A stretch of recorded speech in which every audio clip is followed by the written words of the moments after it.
This is the Mancow Morning Show podcast. Listen to the show live weekday mornings 5:30 to 9:30 on 97.9 The Loop. So this week, it's 5:30 now. This week, 1981. This ruined the reign of one of our favorite bands here. This song knocked REO off the charts. REO going to be playing here in Chicago. Man, they're good live. They really are. Kevin Cronin, local boy. High Infidelity. What a masterpiece rock and roll recording it was. Heard it from a friend who heard it from a friend who I don't want you around. I don't believe it. Not for Mancow Morning. This is Steve Petrie from corporate Walmart headquarters. How are you doing Yes, today? sir. I'm fine, sir. How are you doing? Let me get System Manager Crystal for you, okay? Okay. All right. System Manager Crystal, you copy? Crystal, could you please get line one? One of our interns calling the Walmart in Skokie. Yes, this It's is 5:35 Steve right now at the Loop. We are conducting random surveys with our Walmart employees to improve the quality of our service. First of all, what is your position? Assistant store manager. Okay. On a scale of 1 to 10, how much do you like your job? I would say a 7. Okay. If you would change one thing about Walmart, what would it be? Better staffing. If you were to steal anything from Walmart, what would it be? If I would what? If you were to steal anything from Walmart, what would it be? I do not steal, so I wouldn't take anything. That's just not me. Okay, if you were to steal, what would you If take? I were to steal, I couldn't do it. I would not do it. Okay, if you were allowed to take one item out of Walmart, what would it be? I don't know. If I was hungry, I may take food. Okay. And you do realize that it's illegal to steal from Walmart, though? Yes. Okay. On a scale of orange, how would you rate the quality of security at your Walmart location? The security, I would say we're in a rough spot. We have a lot of strength. I would say 4 or 5. No, I'm sorry, sir. Not numbers. On a scale of orange. On a scale of what? On a scale of orange, how would you rate the security? On a scale of orange. Yes, the color orange. Yeah. What would be what? Light would be as opposed to dark would be. Which one's better? Which one's worse?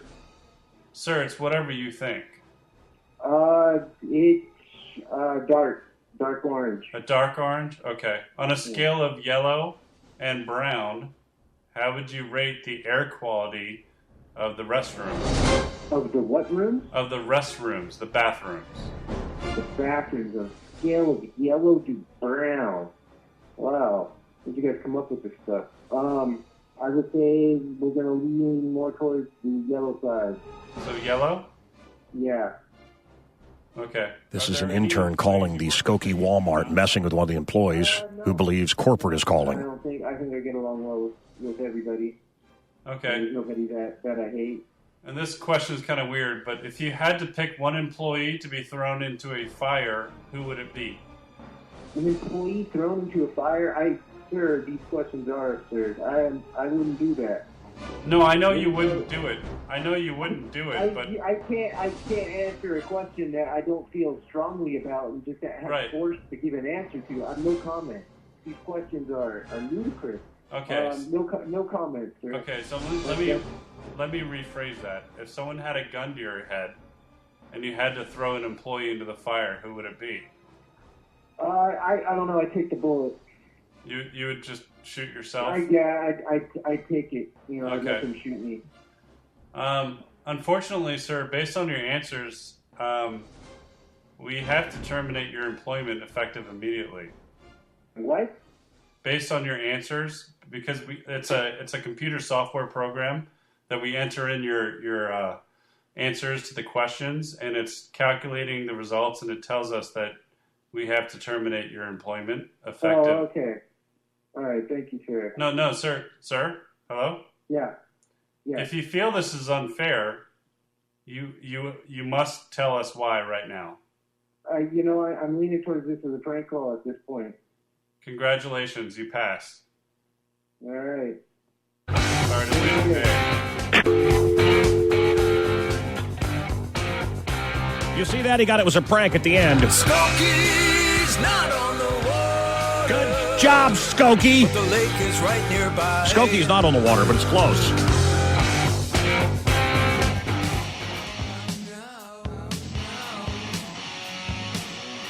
Here we go again.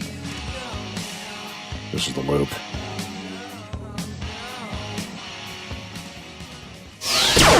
Up next on the Mancow.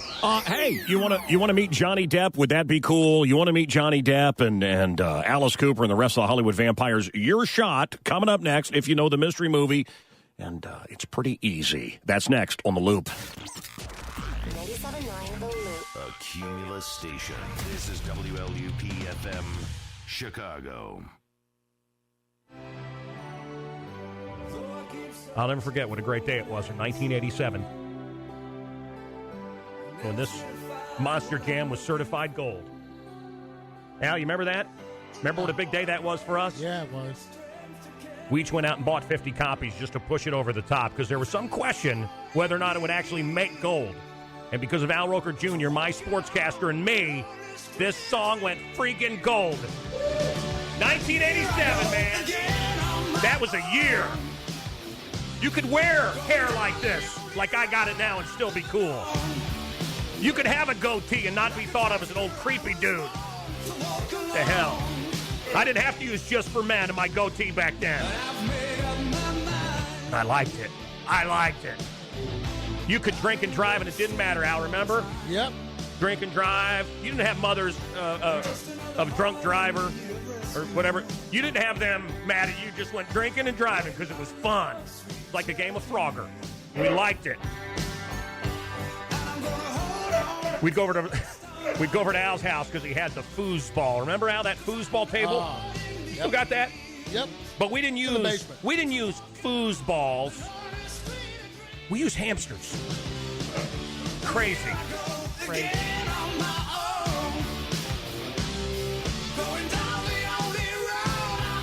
Al wearing his parachute pants. Actually made out of a parachute. Army issue parachute. His parents were poor. Went over to the surplus store, made Al pants out of a parachute. Fantastic. Al, remember your uncle, the one that would hang out in the basement with us, playing foosball with hamsters, the one that freed all those Jewish people in Auschwitz? Yep. He was fantastic. Good times, Al, am I right? Great times. The best of times. Are you okay? Yes, are you okay? And now, it's time for the Mancow Mystery Movie. Me.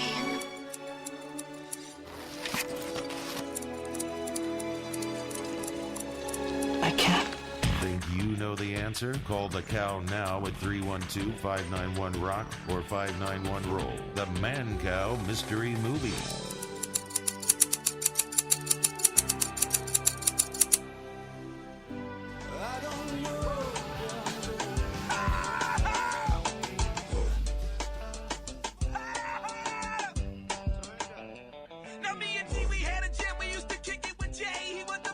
Hey, Ricky.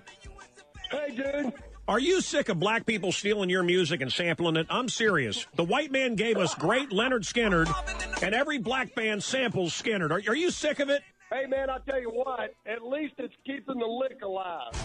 This is one of the greatest guitarists ever. Ricky from Leonard Skinner. Yeah, he's pretty awesome. He is awesome. Well, I appreciate that. I'd like to suck his fingers out of respect. Ricky, why does Johnny Van Zant, why doesn't he ever sing the lyrics to the songs? Why does he only say like 3 words and lets the crowd sing the whole song? It irritates us, Ricky. Well, I got to tell you, every night the crowd actually gets louder than we do. Ricky, and this isn't for you. This is everybody, okay? I don't care who you are. I don't want to sing, okay? Right. And pay to watch them sing. I pay to watch you sing. And I want to say something else, Ricky. You ready? I don't want to give myself a round of applause. And not you, Ricky, not you, but all you bastards up on stage. I always care. I care. Yeah. I don't know how to wave my hands like I just don't care. I don't know how to do it. Hey, Ricky, a girl told me a nightmare story. She told me a nightmare story. I believe that. No, you got to hear this. She was going down on Ricky Van Zant, and then she found out it wasn't Ricky Van Zant. Ugh.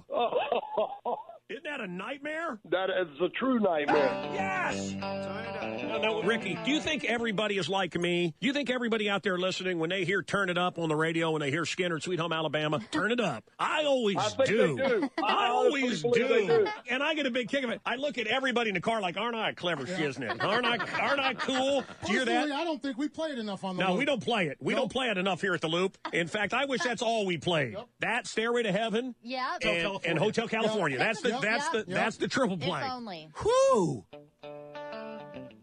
Turn it down. I did it! And I did it, Ricky! I did it, Ricky! I'm with you, Ricky! I'm going to be there with my lighter, front row. Ricky! Rick! I'm going to tear my shirt off. I am. Ricky's awesome. Awesome. Yeah, baby. Ricky!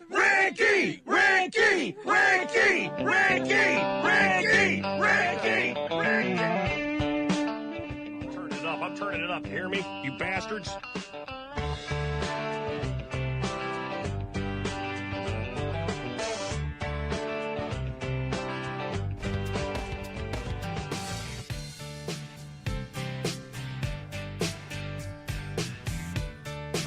This is the Loop.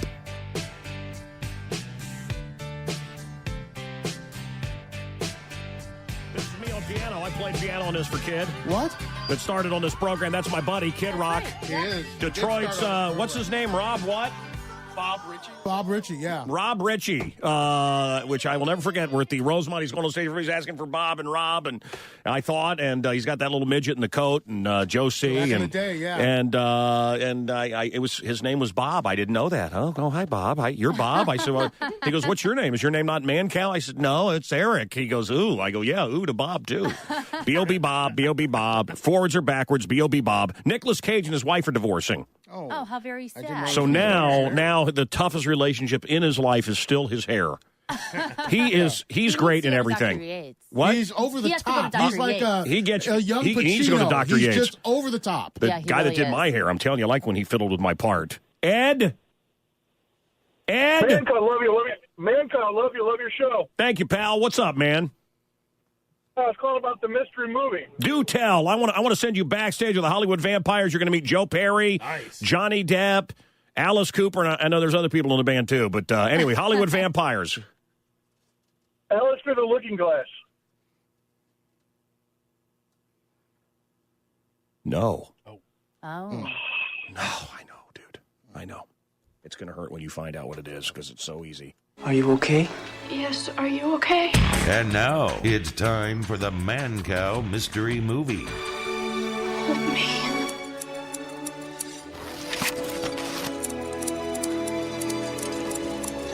I can't. Think you know the answer? Call the cow now at 312-591-ROCK or 591-ROLL. The Mancow Mystery Movie. Eating out with Mancow. This morning's recommendations are Jeffrey's House of Iceberg Lettuce, the Waiters Union Practice Hall in Cicero over on Sexton Street. Garçon. And for the budget-minded, it's A Little Bit of Islam, featuring beaten female chicken in a burqa.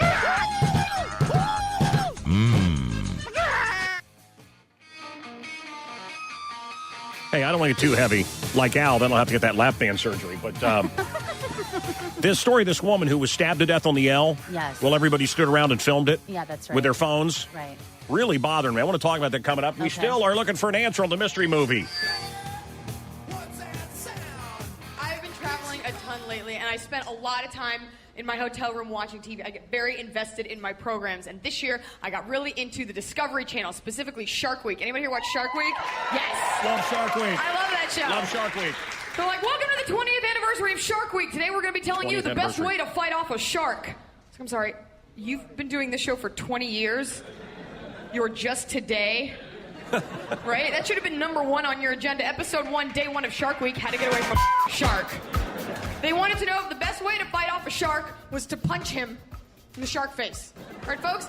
I'm not a scientist, like, per se, but I'm pretty sure anytime you punch underwater, this is your last line of defense against a shark with, like, a 3,000-pound neck with teeth. You're pretty much screwed. You're just messing with the shark at that point, and that's what they should call the show.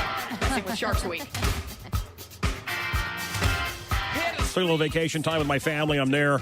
You look I'm nice there. and tan. Thank you. I'm there with my kids. Oh, no, you're looking at Al Roker Jr. That's hello. Yeah, that's the African American. I just. Now you remember that time, dude? You remember that time when that black shark swam by us? We were scuba diving. Yep. And you remember the size of the junk, man? It was dragging. It was putting a trench in the bottom of the ocean. It sure was. Yep. The shark was? Yeah. And then that big white shark came by. Yeah. The great white. Yeah. And I don't know why they call it great. He's got a little tiny dinky. Little tiny dinky. But I'm with my kids, and they're 10 years old. They're twin daughters of mine, and we're in the shower. And I just kept thinking, God, don't let them see a black shark with all those big black dinghies. No. I kept thinking, if one of them comes near us, I just punch them. What? That's all I kept thinking about the entire time, the entire vacation. Yeah. Why? And then I'd go to my hotel room and look out the window, all the girls around the pool, and I'd punch my clown. Oh, nice. Yeah. Turn that off, seriously, dude.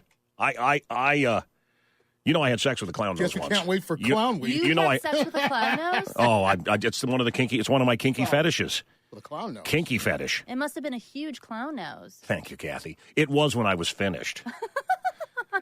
End scene, guys. End scene, right. It's 6:08. It's not getting better than this. Why stay until 10? Right. Just turn it off. See you later, folks. Shamrock shit. How may I help you? Yo, what up, girl? This is Levert. I just started working there but a few weeks ago, back in receiving. Oh, okay. I need to call off for the rest of the week. And you're going to be out for the rest of the week? Like, are you coming back Friday or Saturday or? Well, yeah, I got to check the TV guy. I'm actually calling off because Shark Week's on. You know what I'm saying? So that's what I'm calling. But that's between you and I. You know what I'm saying? Okay. I'm gonna say that my uncle got hit by cars. You know what I'm saying? I haven't figured out what I'm gonna say yet. That's between us, though. I'm actually gonna be watching Shark Week. You know what I'm saying? Okay. Have you been checking that out? No, I actually don't watch Shark Week. It's tight. You want to come by my crib? Maybe watch it. You know what I'm saying? No, I'm okay. What days you off this week? I'm not. I gotta work. Well, why don't you call off 1 or 2 days? You know what I'm saying? I'm calling off the whole week. No, I need, I have a child, Just tell them that someone got hit by a car. So, you know what I'm saying? Wait, I got to be a part of this too? Well, now, girl, I thought we were in this together. I don't know you. You know me now, Levert from the back. You know what I'm saying? I never seen you. You'd want to speak at me, you know what I'm saying? Oh, man. I'm one of those brothers that you know when you see walk in. You know what I'm saying? Right. I don't know if I'm going to be, a part of your, I'm definitely going to let the manager know that you're going to be, calling in for but don't mention nothing about Shark Week. You know what I'm saying? I thought we was cool de la like that. You know what I'm saying? Right. That's none of my business. When you get back, you can be able to talk to them and, work that out with them. Yeah, but like I said, just the full week and then say something about someone got hit by a car and that. Oh, I'm not going to say that part. No, it's cool. It's cool because Keith's the manager back there, and he already said he was gonna lie and say that someone got hit by a ride. You know what I mean? I don't even know who Keith is, but I mean, he came in. He came in from the store on the west side. You know what I'm saying? They transferred his ass in. You know what I'm saying? Yeah. That's why he brought in all his fellas. He got in Sugar Bear. He got me in there. You know what I'm saying? He got Big L. You know what I'm saying? All his boys he got in. You know what I'm saying? I ain't never heard of Keith and the Sugar Bear. So I mean, I would definitely. I ain't gonna mention nothing about Shark Week. Yeah, make sure you don't do that because I don't want to get caught up. You know what I'm saying? That ain't none of my business. I got you. I'm sure just gonna let them know that you're gonna be out. I don't, I'll let them know you're gonna be out. But that's pretty much all I'm gonna say. All right, baby. Taking time off for Shark Week. Peace. I do love Shark Week. Told you about that pygmy girl I went out with. What? Yeah, she was always sticking her nose in my business. Had to break up with her. You know, when I was on vacation, I was down around the islands. I was hanging out with Ross Bushman at the Freedom Fighter Shack. You can look him up online. Ross Bushman. That's who I buy my weed from in St. Martin. And how do you get it back to these States? And I smuggle it in my butt. Okay. But I ran into Reggae Shark. Reggae Shark, he's real. He's real. Reggae Shark, him got a band with the seals. Yep. Oh, Reggae Shark, he don't want to harm ya. Reggae Shark, he just want your ganja. Reggae Shark, after dark, Reggae Shark come cruising. Some say Reggae Shark's part human. Reggae Shark, he jumped on the boat, and the sheriff fell down his throat. The townspeople cheered and said, you brought us peace. You took a bite of corruption in the town police. They threw him a huge ticker tape parade, cause they know that the balance is the food chain. They gave him the key to Kingston town. You should see the tourism he brings in now. You've redeemed yourself, said the jelly witch. Me can reverse that curse and I grant your wish. Him looked at the witch and he said nay, cause I'm a Reggae Shark and that's the way I'll stay. Reggae Shark, Reggae Shark, Reggae Shark, Reggae Shark, Reggae Shark, Reggae Shark. Taki Amasa. Ooh yeah. I'm not jamming with you.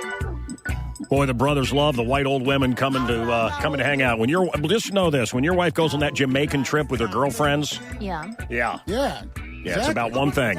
Exactly. It's about you, Al Roker. You're damn right. And then they get the braids in their hair. The braids in their hair, they might as well just have a shirt on that says F me. I do love that.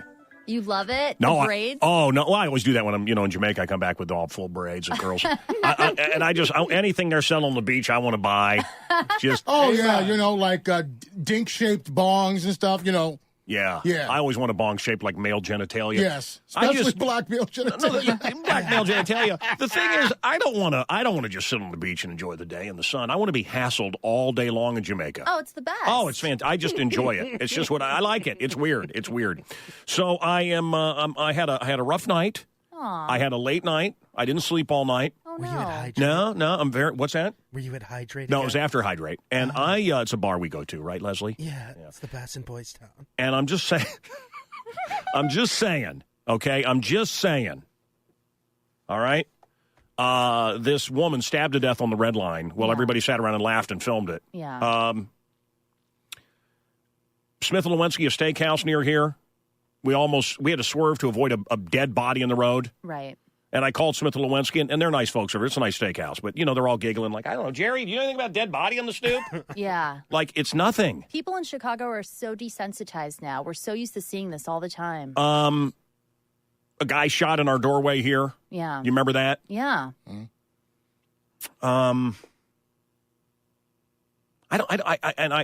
This new drug that I'm hearing about called Flocka, and these people are, jumping off bridges and running into traffic, and they're freaking out. They're naked. They're dying. They're, biting off people's faces, and the videos are all people filming it, giggling. So I don't know. That's what I'm telling you. I don't know what bothers me the most right now about Chicago and the world. Really, is the horrible stuff that's going on, or the fact that everybo's standing around filming it. Oh, everybody Get wants in to be there. A star. That person is going to die. That's right. Don't Snapchat it. Yeah. Go help them. Yeah. And then you can see the video. You can see this video. Fairly nicely dressed guy. There's no sound, but 7-Eleven video. It's a couple blocks from the radio station. I go by there every day. I don't go into the store. I drive by it every day, twice a day. And you may know this. A couple of weeks ago, you may have seen it already. Maybe you missed it, but you can look it up. You go on the internet and find it. So a guy comes out of 7-Eleven, has words with some big Wesley Willis-looking thug, and the guy just, boom, one punch. The guy falls down on the street. I don't know if he hits his head or it was the punch, and he's laying there. And then you see the cockroaches come out. And, these people, they're just like, they're looking around, and they just take everything out of his pockets. Oh, yeah. And then a cab drives around the corner and runs over his head and crushes it. And people are filming it. Wow. Nope. Someone could have said to the cab, stop. Right. And so this woman yesterday reacting, her daughter was stabbed to death. Mm-hmm. Well, listen. Nobody did anything. Nobody. Everybody just stood there, watched, taking pictures. My sister was a beautiful, gifted young lady. She did not deserve to go the way she did. This is not a game. This is not a show. It's very hurtful. This family was watching that video yesterday. They were looking at the pictures on Facebook that people were spreading, not knowing until 9 o'clock last night that in fact was their loved one that they were looking at. Everybody that was there taking pictures and shooting videos and stuff didn't try to help her. He don't deserve life. He don't deserve to be on this earth. Wait, so it's okay for them to watch the video if it's not their family member, but if it is their family member, it's disgusting to watch the video? Well, I'm not going to have you attack the family, but it is an interesting point, isn't it? We were watching the videos all day until we realized it was a family member. Yeah. That's wrong. And isn't that the problem? Yeah, you know, isn't that what we see every day in Chicago? Absolutely. Black Lives Matter. Black, do this, do that. Yeah, but why aren't you watching your kids? Why are your kids out? You know, what are your kids doing? What do you think that music and their ass hanging out and all? What do you think? What are the lyrics of all the songs? What are you giving your children? Why are you voting the same way over and over when you're stepping over dead kids to vote the same way for 50 years in Chicago? Keep doing the same things. It is the absolute definition of insanity. Mm-hmm. The absolute definition of insanity.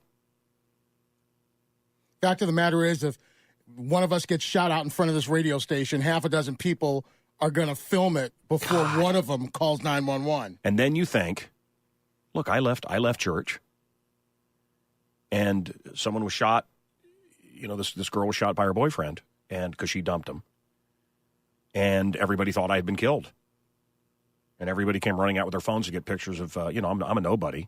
I'm just some guy who does a radio show. I guess I have a little bit of notoriety, but bottom of the barrel. Heck, I shouldn't even mention the same sentence as the barrel. I get it. I'm a nobody. I'm just some guy. But, God, how great for my family, for my children, that the first thought of people in church was, I want to get video of Mancow dying. Oh, my God.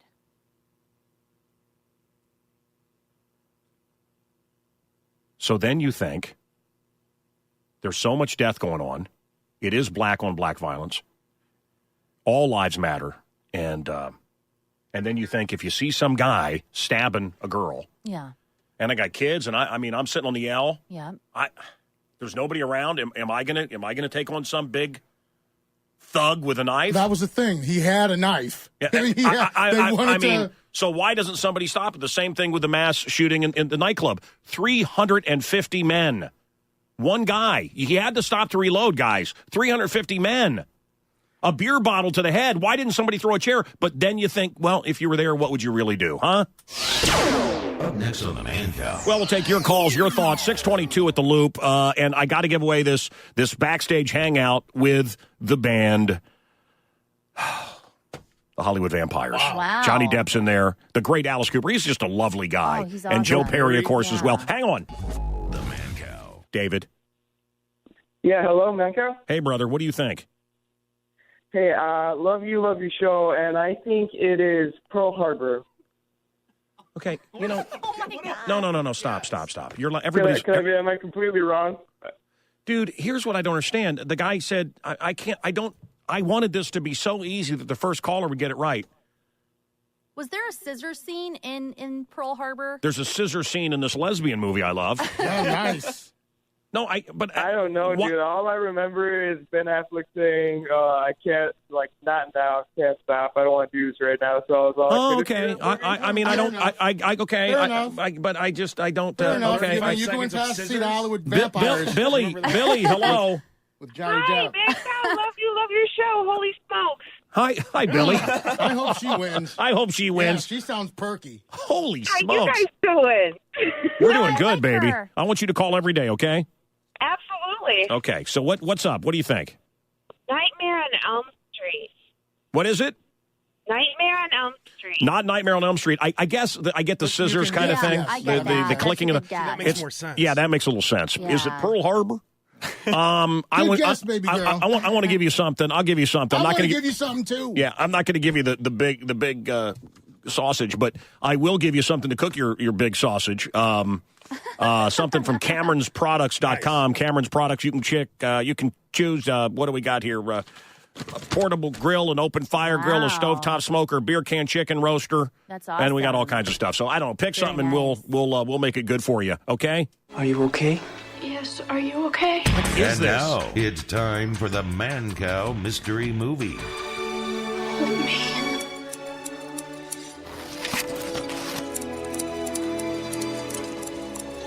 I can't. Think you know the Okay, answer. Call the cow now at 312-591-ROCK or 591-ROLL. The Mancow Mystery Movie. No. Here's the deal. It's you're going to meet Johnny Depp, and he may bow out. Who knows? Is he really going to meet with people? They say he is. I don't know. Really? But we're giving away Hollywood Vampires meet and greet. I've met him too. He is very cool. I'm not a big fan of him beating his wife, if that's true. But anyway, and Joe Perry. Nice. Some women think he's hot. I think he's very ugly. Sexy. Yeah. See, I think he's an ugly looking guy. Looks like an old queen. And then there's Alice Cooper puts on one hell of a show. And Alice Cooper is puts on one a of the hell finest of a people show. ever. Hey, you guys ever do Flocka? Fort Lauderdale is under siege from a new synthetic drug called Flocka. It's creating a crisis for county resources and sending 20 users a day to the overwhelmed emergency room. They have superhuman strength. They're psychotic, belligerent. It takes a lot of people to hold them down. People like these, often stripping off their clothes as their temperatures soar up to 105 degrees. Flocka-related deaths in Broward County in the last year, 60. Of all the drugs that I've seen, cocaine, amphetamines, heroin, Dilaudid, OxyContin, this is the absolute worst. Part of its appeal, it's so cheap. $5 will get you high. $5 will get you high. $5. I remember just running, feeling like people were chasing me. In March, Stephanie thought she was smoking pot, but it was laced with Flocka, a white granular powder. Oh, my God. Where did you end up? On top of a bridge? On top of a bridge, but I still was seeing people chase me and was still completely paranoid, so I jumped. Falling 3 stories into the water. That's messed up. You ever have somebody offer you some weed? You look at it, and it's all kinds of little diets, all kinds of little crystals and stuff in it, and a certain amount of that is okay. Anyway, I have you ever gotten anything laced? A friend of mine got one with heroin in it, smoked up with somebody, and I've smoked up at plenty of concerts. Somebody passes you a joint, there's Flocka in there. Right. Oh my God, dude! that's Next thing scary. you know, you think somebody's chasing you, and you're jumping off a bridge. We can go online right now. And I think maybe we'll have a cut here coming up. But you can go online. I think it's a couple $1,000s, and you can make $50,000. You can get it sent to your house. The Chinese companies say, "Oh, and if it gets confiscated, we'll send you new. Wow. We'll replace it." Wow. Phew. Let's do it. Flocka. Investigative reporting. And these people look like when I studied to be a minister. Oh, look at this. Flocka orders in. Yeah, no, this guy's just telling me. He knows where you can get great Flocka. $5, guys, and you're high for 3 days. And these people look demonically possessed. Frightening videos. 30 seconds! Fort Lauderdale police say most of their drug raids these days are for Flocka. Fort Lauderdale Police Department search warrants! Let me see your hands! This raid yielding 140 doses and multiple users. Flocka is manufactured in China. It has been easily bought online and delivered in the mail here in the U.S. Some of the companies even offer, if your product is seized by like I said, authorities, we'll replace it free of charge. Dealers can get rich quick. A kilo that costs $1,500 online has a street value of $50,000. This is the Silicon Valley of drug smuggling. And it doesn't take a large drug smuggling organization to bring it in. Sometimes the organization is a college kid who hires his friends. There's not much of a barrier here for a startup. It's another great day for drugs. The sun. I'll just stick with joints. Good old grass. Let's all get high. It's another great day for drugs. Then there's the stuff they call bath salts where you eat people's faces. And then there's crocodile, which is hot in Russia right now, where parts of your body rot off. That's right. It's just disgusting. Whatever happened to just smoking a joint? It's another great day for drugs. And I'm hearing where I'm at, North Shore, kids are really loving the heroin. I'm hearing they've got a real heroin problem over at New Trier. How can that be possible? Rich kids with a lot of money. They have access to everything. Man, I just want to have sex with Kathy on my new mattress from that. Oh, did I just say that out loud? We're calling it the devil's drug. Ray Rapaglia runs a drug rehab center in Fort Lauderdale and says Flocka users present a challenge. We're not as inclined to accept them in our program because we know that they might relapse. They pose safety threats to the rest of our residents. But he decided to take a chance on Stephanie. Now 8 months clean and living, she says, for her daughter.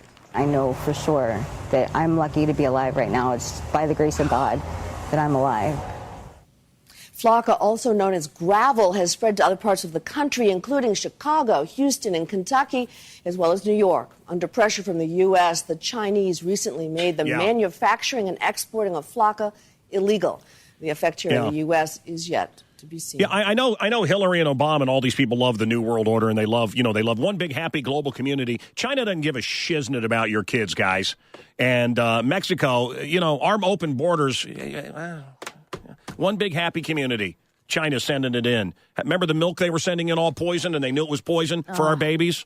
Yeah, our buddies, China. And the dog food that was poison? And Iran, they love us. They're our one big happy community. Turkey allowed into the EU. That's great.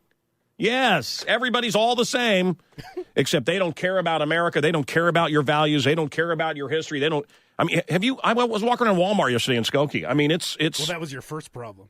No, brother, I'm telling you, it's like I felt like I was walking around it's a small world after all that, but I didn't understand anything anybody was saying.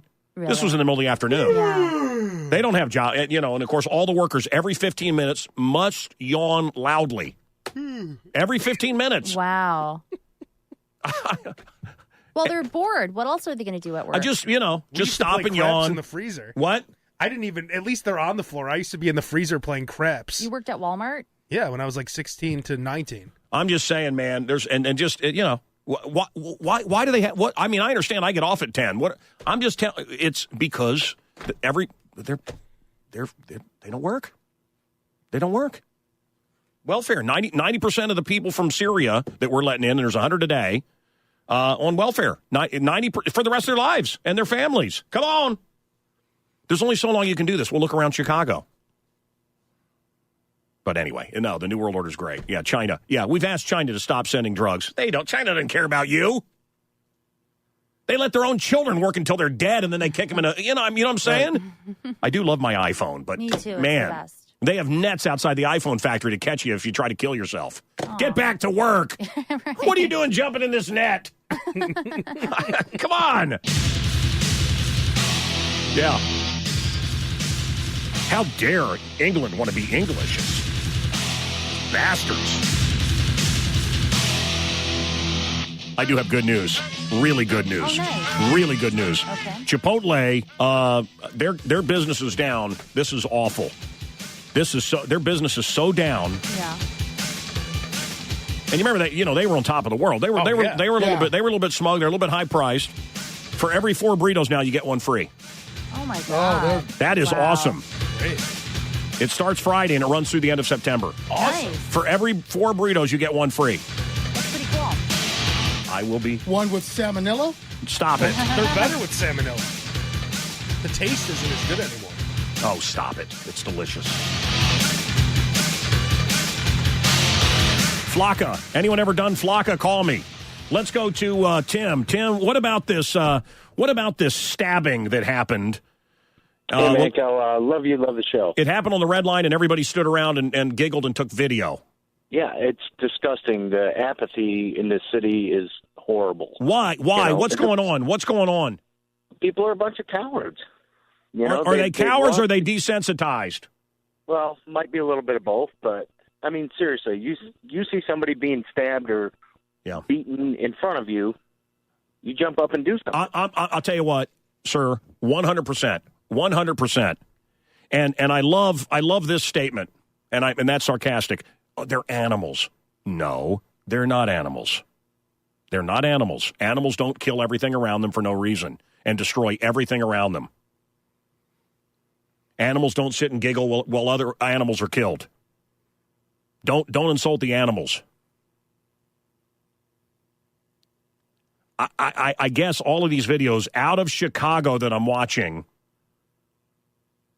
what bothers me is would I get between a guy stabbing someone with a knife? I don't know that I would, some big street thug swinging wildly. I don't know if I would get in the way of the knife. But I would say something. And I wouldn't just sit there, oh, man, check it out, while I videotape it. Is it because we're spending our lives the average person now spends 10 hours a day looking at video. 10 hours a day. Wow. Oh, I believe that. That's the average now. It's way up. So is it just that everything is through a video screen that we've just lost sense of the real world? What I don't know. All right. Something going on. Up next on the Mancow. We'll take more of your calls on this. I want to give away this backstage pass to hang out with Johnny Depp. We'll do it. This is the Loop, a Cumulus station. WLUP-FM. Chicago. Mancow on 97.9. The Loop. He rode a blazing saddle. He wore a shining star. Do you have a favorite line? Oh, I don't even think I could come up with Blazing a favorite line. Saddles. I mean, there's 100 lines. He just performed at the Chicago Theater. I have no desire to go and see that for a couple $100. Mel Brooks, 90 years old today. Watch the HBO special. I watched it, For free. exactly. Yeah. But he was there. You want to watch him sing High Anxiety? Carol Burnett was like... High anxiety. Carol Burnett was like, what were those tickets? Like, some of them were going for like $400. Wow. Carol Burnett's great. I don't need to sit and hear her talk for that kind of money. Right. But That's a lot anyway, of money. happy birthday, Mel Brooks. I thought his wife was great, too. Young Frankenstein, the producers. God, did I love the producers, the original, and Spaceballs. I think her last performance was when they were on Curb Your Enthusiasm. Okay, so what was the best? What's your favorite line? The sheriff. I can't even say it. I don't even. Well, no, don't say it. You know, my favorite line, I think, is the first line of the movie. Oh, yeah, well, yes. Doc, that right. A day's pay for sleeping on the job. Well, here's my favorite line. What? They're rousting up gangsters to go into Rock Ridge. Yeah. Qualifications? Oh, yeah. Rape, arson, murder, rape. You said rape twice. I like it. I like rape. Awful. He rode a blazing saddle. Happy birthday, Mel. He wore a shining star. Oh, wait, we got an important phone call. What's the guy's name? Scorf? What? Scorf? Yes, sir, that's me. Okay, what's up, Scorf? The first time I called you short, you kept calling me Snarf. That sounds like me. I'm a dummy. What's up, bud? Not much, man. Hey, I know you're good friends with Nick from 311. Yes, I am. And when I was a teenager, I saw them twice, man. They're great. And my girlfriend loves them. She's never seen them. Well, I got us tickets to go see them in Atlanta. I got a hotel room set up and everything. I didn't know if there's any way you might be able to get a hold of them. You know, to see if I can meet them, man. You know what? There absolutely is. There absolutely is, okay? Yeah. Now, here's the deal. If I do this for you, I want you to give me your soul. Now, there will be... No, listen. On a piece of paper. And you will need to sign it in blood. I can't explain to you, but it's a deal that I made. Okay. And the way I got back on the radio is I had to do a deal with Satan, also known as Cumulus Communications. And I'm going to need your soul, and I need you to sign the certificate in blood. Are you willing to do that? Sure enough. Oh, perfect. Yes. Perfect. Hey, listen. Can we make that happen? I'm not. This is not radio. This is real. Yes. This is real, not radio. I don't want you to be fake. Can we do this? Yes. Okay. I think we can do it. Make it real. No, I'm telling you, I think I can do this for you. Now, here's what I want you to do, okay? I'm not going to ask for your soul. Here's what I want you to do. All right. You're taking your girlfriend? Yeah. I'm gonna need documentation from the hotel room, pictures and none such, of the great sex you have after you get to meet Nick and the band 311, okay? I will need videos and, send me some pictures from the hotel room. All right, get his name and number. And we're gonna really try. You sound sincere. We're gonna really try.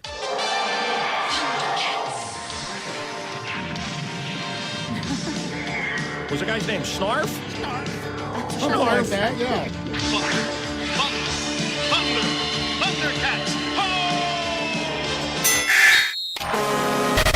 And now, 2 minutes of sports in 60 seconds. Here we go. Come on, Al.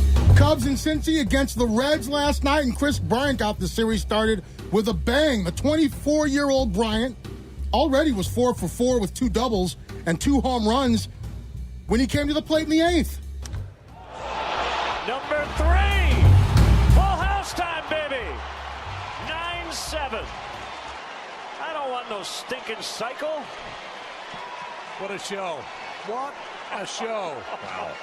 Len Casper there with the call on GN. Cubs win 11-8. Bryant becomes the youngest Cub to hit 3 home runs in a game, breaking Ernie Banks' record from 1955. He's the first person in the modern era since at least 1900 to hit 3 home runs and 2 doubles in a game. They play again tonight. Sox at the Cell against the Twins tonight, and sad news. Uh-oh. Hall of Famer Pat Summitt, who coached the Tennessee Vols to 8 national titles. Oh, we interviewed her. Died early this morning. Oh. She led the Lady Vols to 1,098 wins. Go Vols. I liked her. She was fantastic. I liked her, man. She was a friend of the program. Yeah. She loved the show when we were on in Knoxville. She listened all the time. God she dang had it. more wins than any other coach in college basketball history, men or women. Wow. She stepped down in 2012 after being diagnosed with early onset dementia. I'd wake up in the morning and, I'd think, where am I? I'd have to gather myself. I just didn't feel right. Pat Summitt, the Hall of Famer, Lady Vols, Go Vols, died early this morning. Friend of the program, Always 64 years old. Sports brought to you by Shelton Fireworks. 4th of July is on Monday. I'm looking for big ones, man. I want the big ones. Shelton Fireworks in Porter, Indiana is home of the big ones. Oh, that's where I need to go then. I want the big ones. That's Mancow's In Your Face Sports on 97.9 The Loop. It's 7 a.m. Do you know where your daughters are? You know something, guys, I wonder if he's there. No. I had the doggonest thing happen. Really? What happened? This is an absolute true story. Okay. My hand on a Bible. Yeah. Guy calls me up and he says, I'm dying. Mm-hmm. I have 2 days to live. I'm fighting back tears right now. I've never had any friends. You're the only friend I've ever had. And I've got $1 million in the bank. And I want to die with you and your family around me in the bed. I want to be with your lovely wife and kids. Oh, my By the God. way, my kids that he never met. Was this a listener? I'm going to tell you. And I got 2 days to live. Wow. And I said, blank you. I don't have time for this, dude. Hilarious. You didn't believe them. Let me call you back. Yeah. 2 months later, this person died. I can't believe I was his only friend. I thought he was kidding. Yeah. I didn't believe it for a second. Our old friend Turd, the bartender, called me and said, yeah, he died. Oh, my God. And he was a guy, he was in Varsity Blues. Oh, yes. Yeah. And he had a TV show called Popular. Yeah. He was in Not Another Teen Movie. He was in a lot of stuff, actually, which I didn't even know until I read his obituary. Mm-hmm. But anyway, I just wanted to say something, and if radio waves travel and wherever he is, I hope he'll forgive me. And people have said, would you have really let him do it? Yes, I would have. I don't want someone to die in my house. I don't want my kids to know of it. But how could you turn that down? And someone said to me, do you think he still left you the $1 million? I don't care, and I would doubt it. Would you give $1 million to the guy that said, stop messing with me, I'll see you later? He was a prankster. He was a stand-up comedian. Yeah. I didn't think for a second he was real. He could have called back and said, no, I'm serious. I didn't believe it. Anyway, just an actor named Ronnie Lester, and I hadn't talked to him. God, I've been married 13 years. I think I've talked to him 3 times. Really? Wow. Since I got married. He was at my wedding. I met him at your wedding. Yeah. But what an odd request. I want your kids to be there and watch me die. If he was serious, I can't even imagine. You wouldn't let him, would you? Would you let him? No, absolutely not. Greek, I know you Greeks are superstitious. So. Yeah. Yeah. Very superstitious. Very bizarre deal. And then another friend of the family, another friend of the program. Reality used to be a friend of mine. What a lyric. Prince B.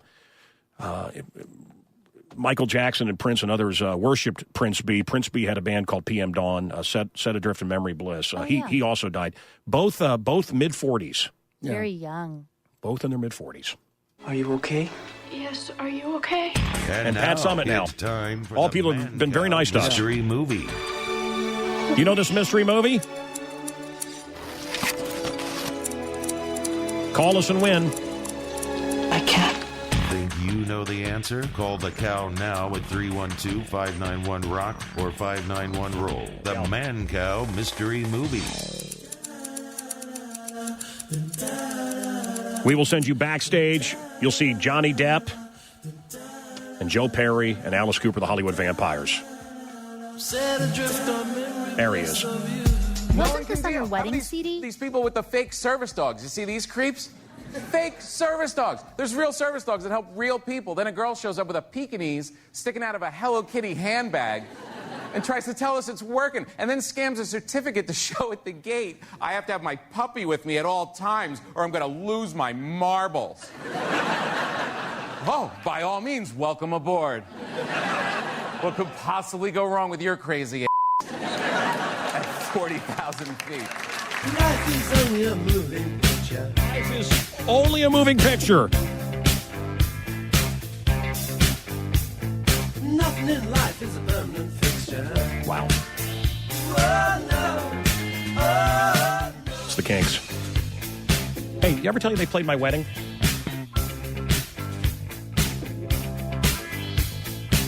black girls, white girls, who want to miss you. Spielberg is going to do a movie on Walter Cronkite. In this one, Cronkite travels the world fighting Nazis with a bullwhip. Looking as pretty as a picture. Jesse Eisenberg, Lex Luthor in the awful Superman movie. Yeah. He used to sneak into movies all the time. I just want to fully atone, and I think it's important that I say that I stole 2 movie tickets to the comedy Evolution, to the movie Swordfish, which I think was a thriller, to Dr. Dolittle 2, which was a sequel to Dr. Dolittle 1. I stole tickets to America's Sweethearts, The Score, Hedwig and the Angry Inch. It was playing at a Regal Cinema. Well done. Bubble Boy. I have no Seen all these movies. I stole tickets to Jay and Silent Bob Strike Back. Okay, that's not the point. Okay, I stole tickets to Rat Race and Serendipity, which was a romantic thing. A Joyride, which was not a romantic thing. Training Day, which is arguably a romantic thing. Hearts in Atlantis, which I have no recollection. From Hell, which sounds like my anxiety prior to coming here. Shallow Hal, Behind Enemy Lines, that sounds like it could be any movie. The Sidewalks of New York, it sounds like it could be any movie. Spy Game, Focus, Novocaine, I Am Sam, Gosford Park, not another teen movie, Kate and Leopold, where the guy comes from the past, but she doesn't. The Shipping News, and finally, at the height of award season, I capped off my year stealing movie tickets to Joe Somebody. So I stole 2 movie tickets to each of these films from Regal Cinemas. And anyway, I know what you're thinking. You're thinking, Jesse, you're being too hard on yourself. You couldn't have single-handedly hurt Regal Cinemas. Well, actually, I discovered that on October 12th, 2001, at the height of my theft, Regal Cinemas filed for Chapter 11 bankruptcy. Gallagher is here, ladies and gentlemen. I've got so many answers to the world's problems, and they just won't listen to me. You've got answers to the world's problems. I do. It's just have so you been simple. listening to Instead of putting a wall down there to keep out the Mexicans, you've already put up 1 wall. It's not going to cost that much more for 3. So make a prison, and when they come over the wall, they're in the jail. Now we're done. Okay, that's great. How about that? Yeah, that's one way to go. He's brilliant, Mancow. No, option B, set up all these lemonade stands. You put a sleeping agent in a lemonade stand. They drink the lemonade. They pass out. You load them on the trucks. You drive them up north to Wisconsin. You unload them. They wake up and run into Canada. It's another way to go around. You don't get it. Another way to go around. Yep, beautiful. Another way. See, me and they were thinking of Thinking the same outside thing. the box. That's right. That's right. Thinking You want outside the everybody to think outside the box. Well, Not actually. your cat, though. You do not want your cat to think outside the box. Hey! You know your cat. It'll poop in the box 10, 11, 12 times in a row. Then, just for being different, put one behind the couch. But you don't believe it. It can't be your cat. No, you'd rather believe that the poop fairy came and left one behind there. Oh. It's not your cat. Cats are real stupid. You throw some food to them, and if they don't see you throw it, and then you point, they look at your finger. They don't look over there. A dog would smell it. It's over there. You go over there. Cats are untrustworthy as a species. Yes, they're never do you a favor. That's A why dog can't wait to do you a favor, go with you to work, have fun with you. Cat don't care. Right, that's why there's no medical alert cats, was my point earlier. No. You have No try having medical an alert epileptic cat. seizure next to a cat. No, you're dead. He'll walk away like he doesn't know you. You're dead. They'll jump on the internet, start selling you stuff. They'll steal you right then. They order 900 cans of premium tuna from Japan on your debit card, and then wake your ass up and blame it on the dog. There you go. That's right. That's right. Cat dog. Cat dog. Up next on the Mancow. I believe we're going to get, Johnny Depp is in the band. I don't want to give this away. Johnny Depp is in this band called, and I'm sure he doesn't do a whole lot. He's Johnny Depp. He just stands there. But He's the Davy Jones. Tambourine. But here's the deal, guys. Here's the deal. Now listen to this. He's the Susanna Hoff of it. Listen, he's an actor. So I don't know if this is going to help you. Yeah. Are you okay? So maybe that'll give you a clue as to this movie so you can meet the Hollywood vampires with Johnny Depp. Mancow Mystery Movie. You're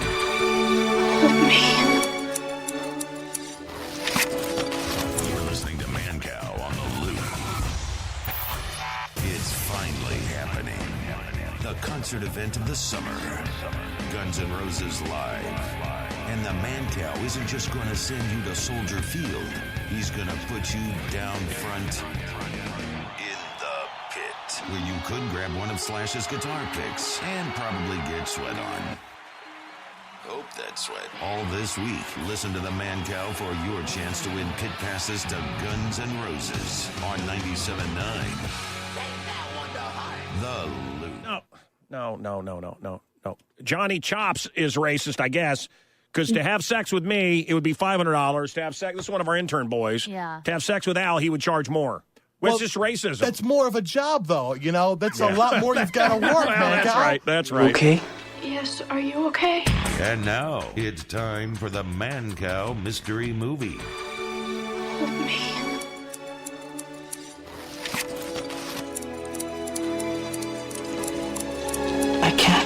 I can't. Do you know the answer? Call the cow now at 312-591-ROCK or 591-ROLL. The Mancow Mystery Movie. Hello? Is this the pet store? Yes. Do you have dogs there? Yes. I was wondering what dogs were built best to lick off peanut butter. Excuse me? I'm looking for a dog to lick peanut butter. I do like peanut butter. Turd, here comes the turd. Turd, what's up, man? Hey, Cal, how you doing, buddy? Love the show. Thank you, pal. What's up? Hey, brother, you're talking about Ronnie Lester. Yeah. A lot of people are putting some stuff on the internet and, posting a lot of crap about him, saying that he had a drinking problem, all that, about his liver and kidneys. It wasn't that. It was because he got that surgery. It's the same that Al got. Al got lap band surgery and is still disgustingly obese. I don't know how you do it. He's not a thinner quitter. than I was when I got it. I'm a lot thinner than I was when I got it. He also will puke for no reason. That's and I'm wondering if we're going to find out, guys. That's not healthy to. Unless you're Kate Moss, and you want to keep your modeling career.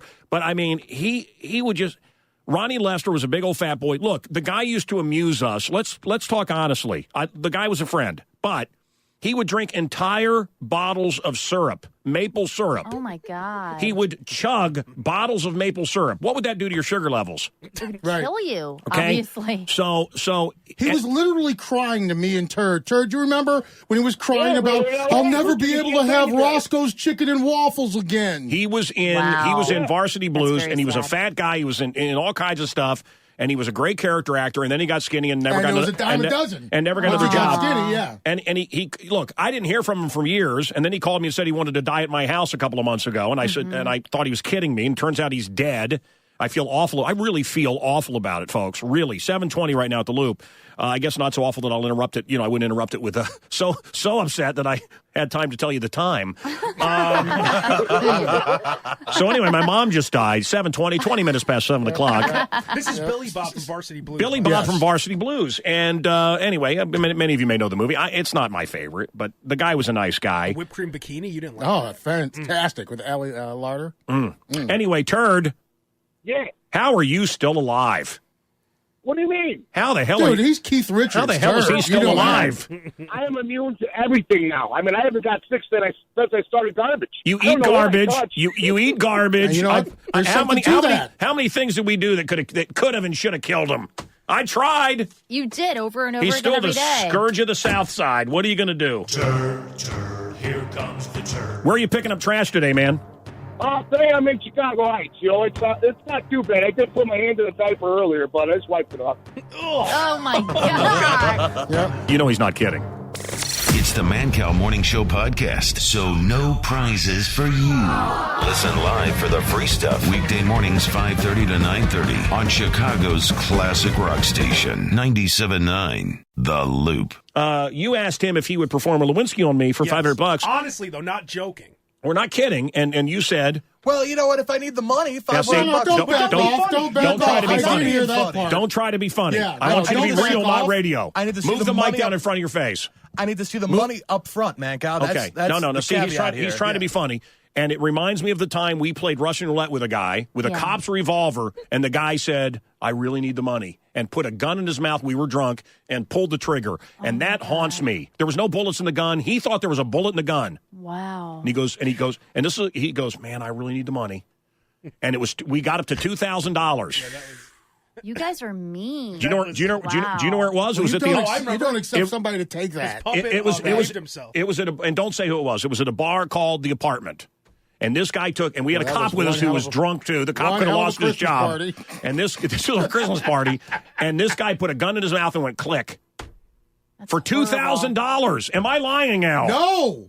That's what I'm saying. That was just one of the things that happened that day. It haunts me. You guys for messing with him like that, It though. haunts That's me. not And funny. this Abe the Chameleon here, Yeah. who's a sick bastard, said to this how old are you? 22. This intern boy, said, would you be willing to on Mancow for $500? We're serious. And he goes, okay. Well, it's not like you pay me for any of the other services I do around here. It's true. So he goes, I really need the money. And Kathy, he's being funny now on the radio. Please. I said it's not a lot of money, and he said, well, it is for me. I mean, the widow's mite. How sad is that he'd be? Very sad. I mean, my Someone wife can hire has him. to, but she gets free rent. Yeah, is anyone listening? Could you hire Johnny Chop? Or something? He is a bear. He's obviously willing to Is do there an anything for otter $500. listening? Turd? Yeah, man, I'm listening. You used to charge $800. I mean, this guy's lowballing you. Exactly. Well, you can at least get $800. Outside my window. Well, he's got a mortgage, you know. Behind the tree. Game of Thrones fans are freaking out over Sunday's season finale because, really, it's all they have. It's all they have. It's awesome. Yeah. Shark Week, you excited about this? Shark tweet! Shark tweet! Tweets from sharks. Just found Dory. Delicious. Shark tweet! Tweets from sharks. You know, after a few drinks, I don't mind going home with a whale. I'm like Al Roker Jr. Shark tweet! Tweets from sharks. Blake Lively, fight me. I'd have that bitch swallowed in the first reel. Shark tweet! Tweets from sharks. I'm thinking about getting fin enhancement surgery.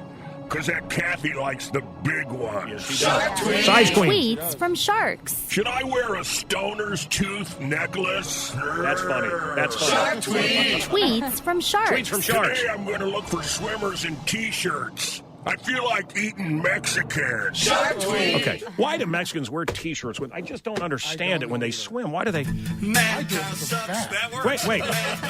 Wait, that's Jim Peterick. Mancow sucks big. Wait, I don't like that. Mancow sucks. That's the guy that was with Survivor and Ides of March and 38 Special. Mancow sucks big. I don't remember that. Mancow sucks. That works. Mancow sucks. Mancow sucks big. So, I don't like that. I don't like that, Kathy. he ended up getting back to me. Clay's coming over today. Did you know that? Hello?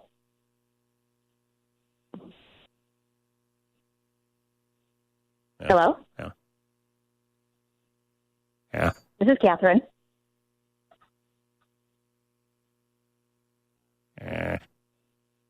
Hello?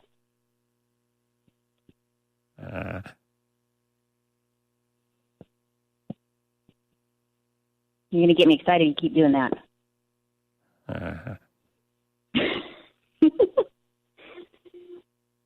I think I have the answer for the mystery movie. Yeah. Yeah. And by the way, love you. Love your show. Love the gang. Mystery movie is Edward Scissorhands.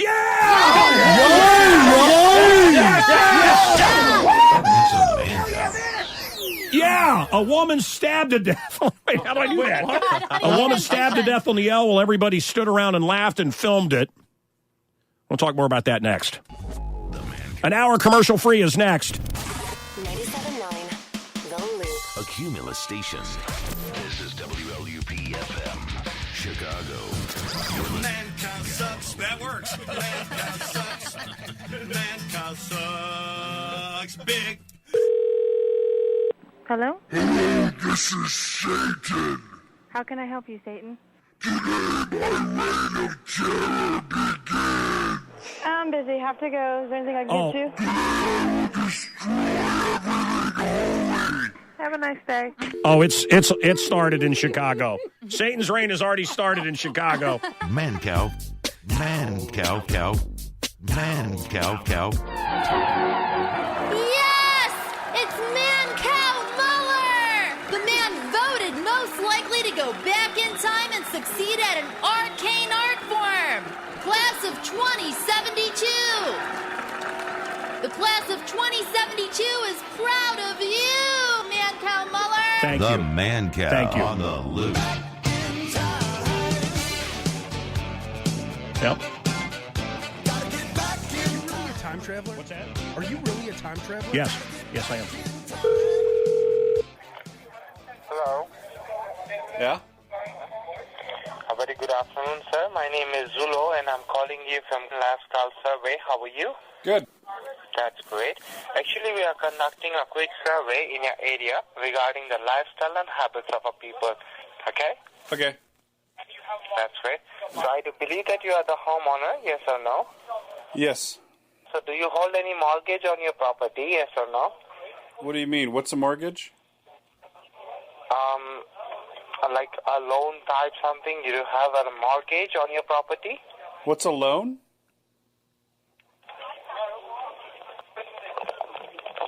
Okay, and a mortgage, you have a mortgage on your property, right? Wait, you just changed your voice. How'd you do that? Yeah, no, he didn't change his voice. Actually, he has transferred the call to the senior supervisor. My name is John, all right? Well, what happened to the other guy? Yeah, his name is John. Actually, he has some health issues right now, so that's why he keeps shuffling. I'm really sorry for that. Is he doing okay? Is he doing okay? He's doing okay. He's just having some bad cough. Okay, can you tell me, like, what's he doing right now? Is he laying down or something? Yeah, he's okay. He's just went to the washroom, yeah. What happened to him? Actually, he's suffering from bad cold right now these days, right? So he can take breaks whenever he wants. Yeah, this is John calling. Transfer the call to the senior supervisors, all right? Okay, so, but he's probably okay now. You could probably put him back. Sorry? He's probably okay now. You could probably put him back on the phone. Yeah, he might be coming. Just wait for a while. He'll be back, right? Okay, I'll wait. Here he comes. Hey, I want to talk. He wants to talk to you on. Hello? Hey, are you doing okay? Actually, I'm getting a little bit cold and all. Just last Sunday, I had a party with my friends, so just like hanging out with a cold, okay? Oh, so did you have to sneeze or blow your nose, or what exactly happened? No, just only a normal cough, that's it. Oh, you just coughed. Yeah. Oh, was that painful? Are you recovering okay from that? Yeah, recovering. I'm picking up a medicine time to time, so it's recovering up. That's good. Well, I just want to make sure you're okay. Yeah. Okay. Thank God. Hey, Beth. Yeah. I want to give away Front Row Guns N' Roses, and I want to hear about your demonic possession next on The Loop.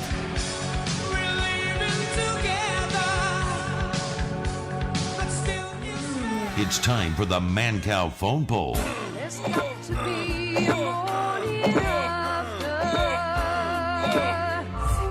Ladies, did you do the walk of shame this morning? Men, did you get laid last night? One night stand? Now is the morning after. Tell us the story of your sexual escapades from last night. This calls win. The morning after is now. Wow. 591-ROCK or 591-ROLL. That's 591-ROCK, 591-ROLL. Ladies, did you do the walk of shame this morning? Get out! Well, you can fudge a little. I mean, Well, over the weekend. Yeah, over the weekend. Guns N' Roses Front Row, best story. Guns N' Roses Front Row, best story. We're talking about pit passes for you and one of your nasty girlfriends. Nice. Now we get your top ripped off. Yes. I'm betting Aurora Girls. I bet they're going to. They're just going to. Oh, yeah. The phones are going to explode right now with Aurora Girls. Axel. Oh man. And now, 2 Aurora Girls.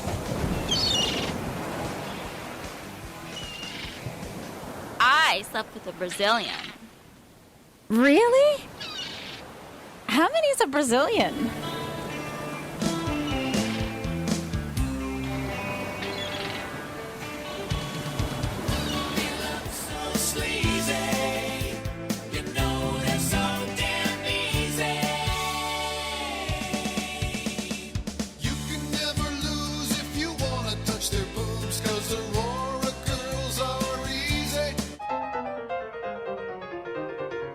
We got an email from a fan in Naperville.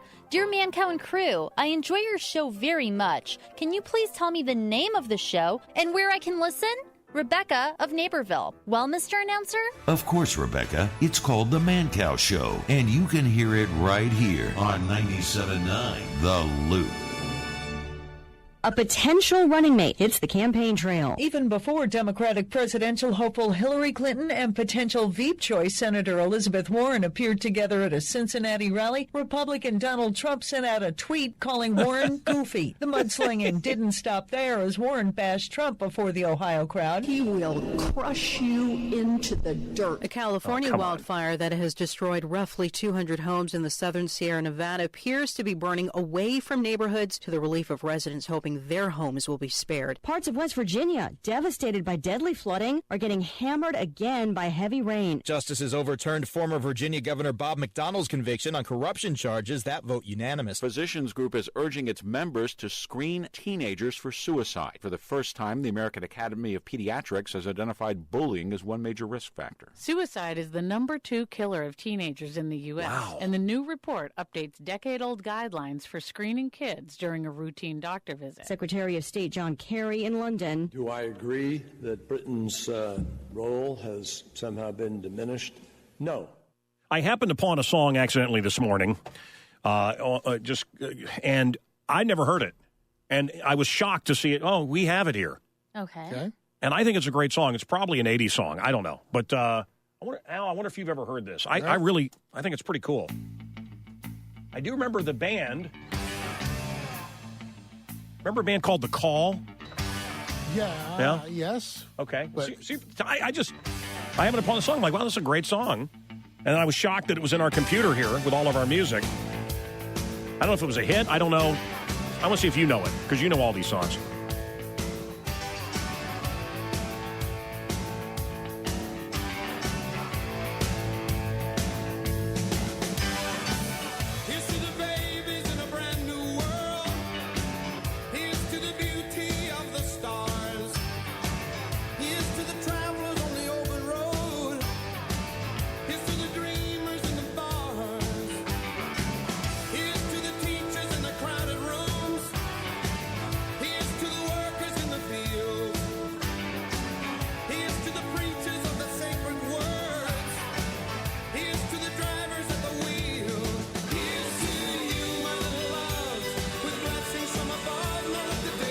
Let the day begin. Here's to you, let the day begin. I don't know, it was 4 o'clock this morning and I happened upon it. You ever heard this? Let the day begin. You know Let this? The day begin. You know this? Yeah. If I ever heard it, I let it go. You hate it, right? Yeah, I hate it. You hate all of it. Okay. Yeah, I can't believe you remember that. I cannot believe you remember that. Okay, so I guess we want to hear about your one night stand, your last one. The most interesting story will win, and you'll be in the pit. We're an hour commercial free right now, by the way, here on The Loop, the greatest rock and roll station on earth. This band, front row, pit passes for you and your friend or your girlfriend. You cannot take your dog, we found out. Tell us your story. 591 rock, 591 roll.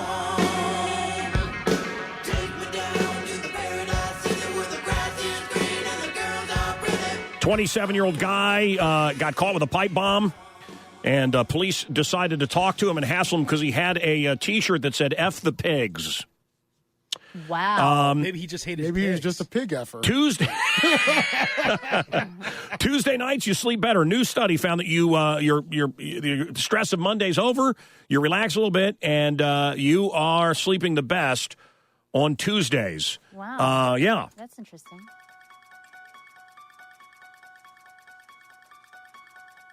Beth, what's going on? Hi, Mancow. Love you. Love your show. Thank you. You're welcome. I think my new house is haunted My husband and I, we just moved in, and we noticed all the lights and the appliances, they're turning themselves on. There's strange sounds in the night coming from our kitchen. We called the police because we even thought somebody was breaking in. We had our priest come. He blessed the house. But all of these strange, I guess, occurrences, I guess you call them, they kept happening. Okay, I want to tell you something. I interviewed the Warnos family, the movies, the Conjuring movies, and the Amityville Horror movies, and these people are. I interviewed them years ago, and I was quite shocked by what they said. Okay. And having lived in old houses and having been poor, Yeah. these things happen. Hauntings? No. No, houses settle. They have weird sounds. Yeah. They have weird smells. Yep. Squirrels get in the walls. No, don't they ever? And I was shocked that the Warnos said, 99.99% of these, and these people are convinced Okay. that their house is possessed. They're usually it's just an old house. There's usually some sort of explanation. Yeah. So before you jump to supernatural, it might be something else. But then there's the portal to hell. Remember that story? That's right. In How do you Indiana, where explain kids were that? walking up walls, and that was something supernatural. Right. Then was brought unto him one possessed with a devil, blind and dumb. And he healed him, insomuch that the blind and dumb both spake and saw. And all the people were amazed and said, Is not this the son of David? But when the Pharisees heard it, they said, This fellow doth not cast out devils, but by Beelzebub, the prince of the devils. And Jesus knew their thoughts, and said unto them, Every kingdom divided against itself is brought to desolation, and every city or house divided against itself shall not stand. And if Satan cast out Satan, he is divided against himself. How shall then his kingdom stand? And if I by Beelzebub cast out devils, by whom do your children cast them out? Therefore, they shall be your judges. Beth? Yeah. I'm not saying 100%. I mean, you may have a really legitimate possession here or a haunting, a poltergeist or something. And I know people. Hang on. Gary, Indiana. One of the scariest stories ever reported and documented. LaToya Emmons moved into a home with her mother and 3 children in 2011 and started hearing footsteps in the basement. Through the years, she believed she was possessed by demons, including her 3 kids. She said her children, aged 8, 9, and 12, became possessed. Their eyes would bulge. They'd shake and growl at her. Ammon's sons were taken to hospital after one was inexplicably thrown in the house while there. A nurse and a CPS worker saw him walk backwards up a wall. Ammon said her 12-year-old daughter also levitated in the home, including evil smiles and unnaturally deep voices. A clairvoyant said the home was haunted by 200 demons. Cops and child protection workers were also spooked during visits to the home after stating that they witnessed a cloudy white figure in the window when no one was home. Gary Police Captain Charles Austin told the paper that he had initially been skeptical of the family's claims, but after conducting interviews and visiting the home, he now admits, I am a believer. Police dug under the house to check for graves. Father Michael Magina performed 3 exorcisms, 2 in English and 1 in Latin on LaToya Ammons in his church. Afterwards, Ammons, who had moved homes to Indianapolis, said that the problems subsided. The house in Gary now has new tenants, but the landlord said there have been no further problems at the address. 7:52. Hey, Larry, what's up? I remember that song you were playing, Love You, Love Yourself. You and Al are the only people that remember that song. I stumbled upon it. I was looking for another song, and that came up. I'm Like like, a one-hit wonder. no. Their big hit was "The Walls Came Down," which is a great song. And the walls came down. Yeah. Okay. Na, bum, bum. Yeah. Can I help you? Hey, what's up? How's it going? How you doing? All right. Okay, is this the bookstore? Yes. Cool. I'm looking for a book. Okay. It's called To Serve Man. 1 second. Let's try. Is it a cookbook? No, I tried. I can't even find it. They're not finding anything related to cookbook. Is it an old book or new book? Do you like having people serve you for dinner and stuff like that? No, myself. Oh, you serve yourself. So Yeah. if you had like some guy serving you, how would you want them to do it? Like in a thong and high heels, or? No, thanks. Not What's like that. Why not? Because I'm not swinging that way. Oh. Sorry, dude. Oh, that sucks. Bye. Well, would you want me naked? Goodbye. So say, hey, this is Steve Miller, and you're listening to the Mancow on 97.9 The Loop. They're gonna know that I'm really not Steve Miller. It doesn't matter. People are dumb. Oh, okay. Hi, this is Mancow. No, this is Steve Miller. Okay. Hi, this is Steve Miller. You listening to Mancow On 97.9 on 97.9 FM. The Loop. The Loop. Okay, Dave may be front row at Guns N' Roses right now, and he gets to pick the show in Chicago, okay? Hey, Dave. Ron, I love your show. Thank you, man. So tell me about your walk of shame or your last one-night stand. Oh, man, it was crazy. So, me and this girl and a couple buddies of mine, we decided, to kind of camp out by this little pond in, this local neighborhood. I went to, a D3 school, small college. And the kids woke us up because we didn't realize we were near a bus stop, right? And then the kids woke us up and we decided to Dude, it's way too long. It's way too long. You got to start several days closer to the story. Yes. I want to hear your story. I want to hear your story of your last one, and it's got to be entertaining. And you are not entertaining there, Dave. No offense, Oaklawn. No offense. Yeah, everybody's texting me. We got the latest on this bear that just died. We're gonna do it. I want to give away front row to Guns N' Roses. We want to hear about your last one night stand.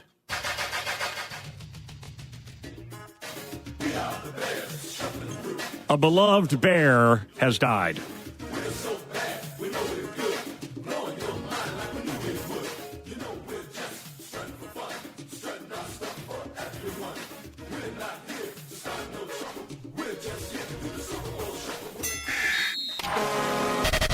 And now, 2 minutes of sports in 60 seconds.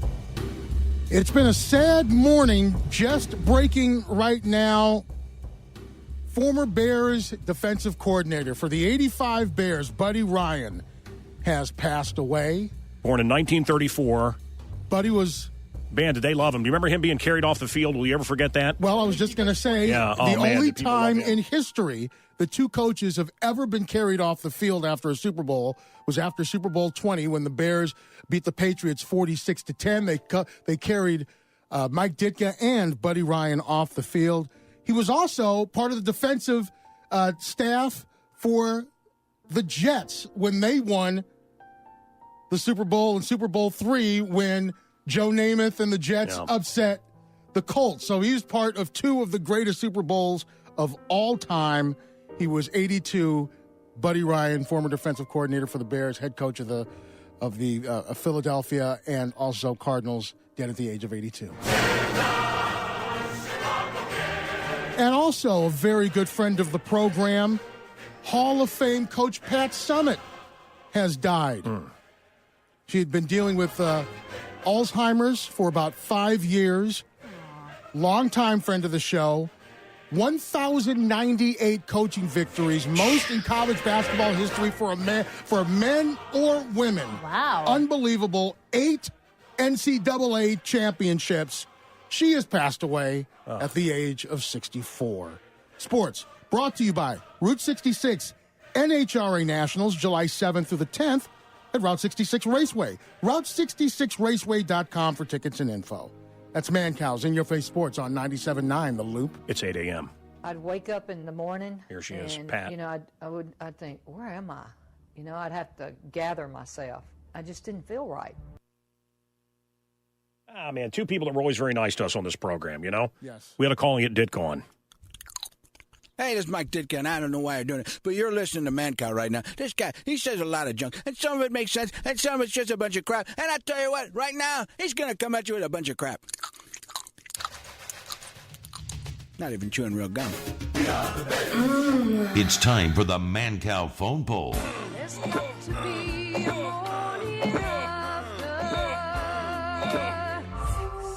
Ladies, did you do the walk of shame this morning? Men, did you get laid last night? One night stand? Now is the morning after. Tell us the story of your sexual escapades from last night. Missed calls win. The morning after is now. 591-ROCK or 591-ROLL. That's 591-ROCK, 591-ROLL. Ladies, did you do the walk of shame this morning? Get out! Whatever. Tell us about your last one-night stand or one of the stories. I don't know. Naomi, hello. Hey, love you show. Thank you very much. What's up?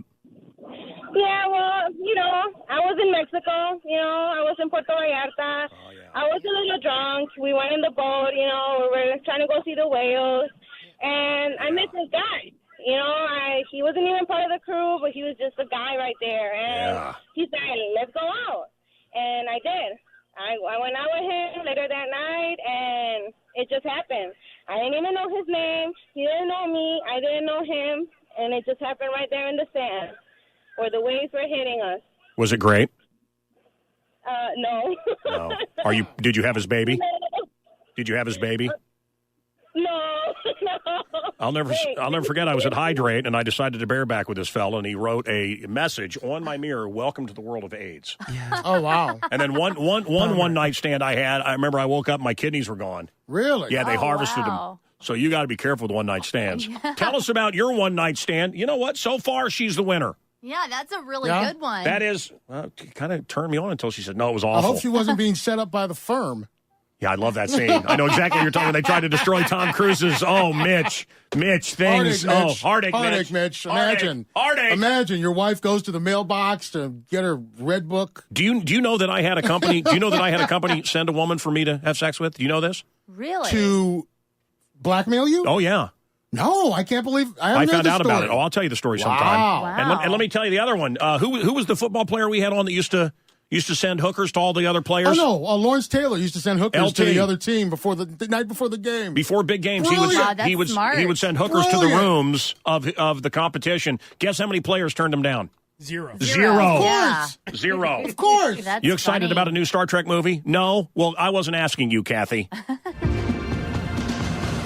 bracing for the pain and I am letting go. My wife is like, man, the new Star Trek movie, they used the song Sledgehammer. All my strength and I found myself. Apparently this is a Rihanna song called Sledgehammer. So I downloaded, the video. No, not what I was thinking. We love conferencing calls. Here are two taxi company lines conferenced. Taxi company lines conference call. Hello? Hello? Hello? Hello? Hello? Oh, God. Non-Americans. Two non-Americans. Hello? Hello? Hello? Taxis? Hello? Taxis? Hello there. Hello? Yes? You called me? No, I haven't got your number, so I can't call you. Well, you've been calling me. I can't call you back. You me 3 or 4 times. Conference calling is so Well, fun. it keeps ringing my When you phone. don't tell I'm not people. ringing you. It keeps ringing me. I'm a taxi company. I've got no reason to ring you. I'm a taxi company, but I have no number of yours which is coming up. You rang me 3 times. Well, you've rung me 3 times. Well, how can I call you when I don't have your Well, number? look, listen, mate. I'm telling you what's happened. My phone has been ringing, and I've been picking it up, right? So obviously there's a problem with the line. So, neither of us are lying. There's obviously a problem with the line. This is what I'm saying. It's rung me 3 times. I don't understand. Yeah, and it's not my fault. It's not my fault. I don't know what's going on. I don't know what's going on either. Do it at work today when you're bored. It just keeps ringing. You know what I mean? Just conference two random people, two random businesses. We'll hang up and it won't happen again. Naomi? Yes. Your one night stand? Yes. I want to tell you something. I've done this show for a long time. And I can tell. No, I can tell. You are a very attractive woman, aren't you? Oh, I am. Yeah. Oh, yeah. Guys, I'm telling you, it's. Can I not tell? You could just tell And by voice. some of the hot ones. She can. Some of the women that sound hot. Yeah. They're not. They look like that Wendy Snyder. Face like a foot. It's the Mancow Morning Show podcast, which means you can't call in. Well, you can, but you're going to end up talking to some part-time bored up with a speech impediment. Listen live for the real deal. Weekday mornings 5:30 to 9:30 on The Loop. everybody's talking about this controversial Brexit vote in Great Britain. Oh, yeah. Crazy. Critics are calling those in Britain who voted to pull out of the European Union racist and anti-immigrant. Yep. After hearing this, Donald Trump said, "Wow, I'm running for leader of the wrong country." Does anybody remember that Screech used to play a character that was based on Donald Trump on Saved by the Bell? Today, a lucky girl will win a blind date with one of these eligible bachelors. Our third bachelor is the richest kid in the world. Welcome, Donald Trump.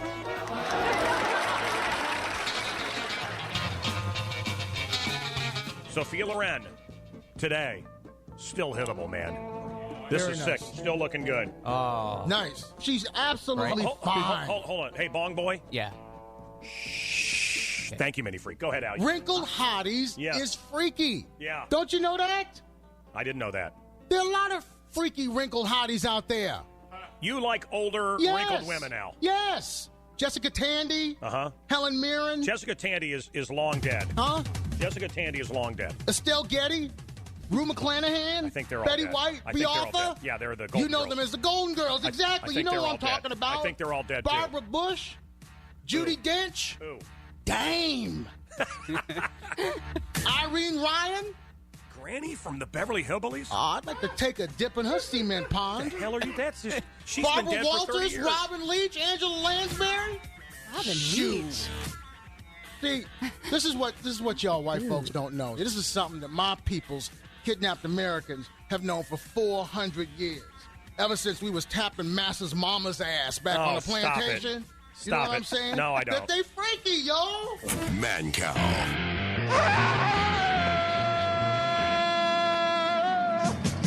Are you ready for the summer? Are you ready for the summer? 37 years ago, Bill Murray. I drive by his school every day. He grew up right near me. Anyway, 37 years ago today, Meatballs was released in Chicago.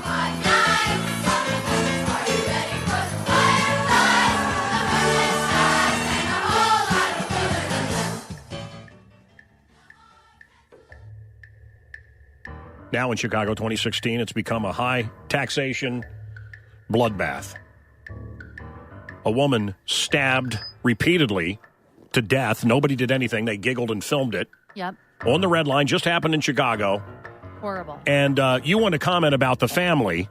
I think it's interesting that they were watching the video before they knew it was their sister, and it was fine to watch the video. They watch it over and over. Well, they're human. They were morbidly curious. We all look at that stuff.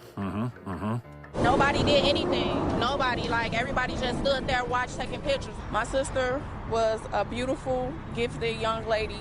She did not deserve to go the way she did. This is not a game. This is not a show. It's very hurtful. This family was watching that video yesterday. They were looking at the pictures on Facebook that people were spreading, not knowing until 9 o'clock last night that in fact was their loved one that they were looking at. Everybody that was there taking pictures and shooting videos and stuff didn't try to help her. He don't deserve life. He don't deserve to be on this earth. You're being stabbed to death, and there's a crowd, and everybody stops and films you and giggles and says things like, "Oh, man, shit." Wow. What have we become? It's 8:15 at the Loop. Diet Pepsi is back with aspartame. Did you hear this? People did not like the taste of the healthier Splenda sweetener. I didn't like it, no. They are back with aspartame, so, you know, the old formula and that sweet, sweet brain cancer. Shark Week, the big thing this week is a little shark gets ripped in half by a bigger shark. Oh, my God. A guy lost 140 pounds eating Chick-fil-A, but he's probably a pedophile. Don't let him be your spokesperson. I'm just kidding. Sinead O'Connor told Chicago police yesterday she is not suicidal. But, you know, if you want to die, you're in the right place, Sinead. A guy caught a squirrel, tied a string to its tail, tied it around his daughter's tooth, and pulled her tooth out. That's the hot video right now. What? Why? He's got way too much time on his hands.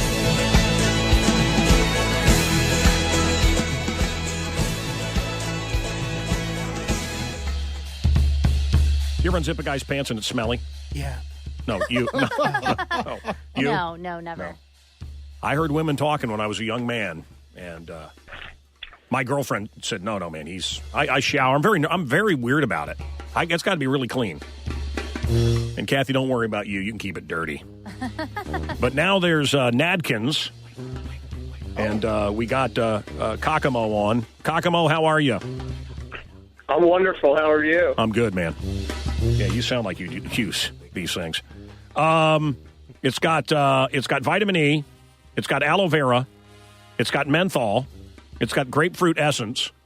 Oh, that does sound good. Sounds wonderful. I might nibble on Can I see one of those? had that, yeah. And oatmeal. Okay. So I don't get All natural. Why oatmeal on my nards? Soothing. Soothing. Very soothing. Are you guys feuding with dude wipes? Is that your This competition? is not no. Dude wipes is for the back door, pal. Okay. Is this for both? We're not talking about the ghoulies. Or we are talking about the ghoulies. We're not talking about the dirt road here, pal. This is a towelette for male jewels. Okay. Kathy, here's what I want to do. Okay. This is good for a woman to buy. Guys, Yeah, everybody- what if I were to use that? I don't. Hold on. Go ahead, everybody. Well, everybody take your pants off. Oh, Now yeah, listen, take your pants off, everyone. Kathy, I want you to sniff us. Okay. And now Who should you I start with? tell us. Go ahead, sniff Al. Okay. Okay. Okay. Nadkins is the product, by the way. Nadkins. Available everywhere. Kathy, give me a sniff. Okay. Oh. Now Abe the Chameleon. Not you, Johnny. Okay, just the three of us. One of us has used Nadkins. Who is it? You. You got it. Yes! Yes! You got it. Wow.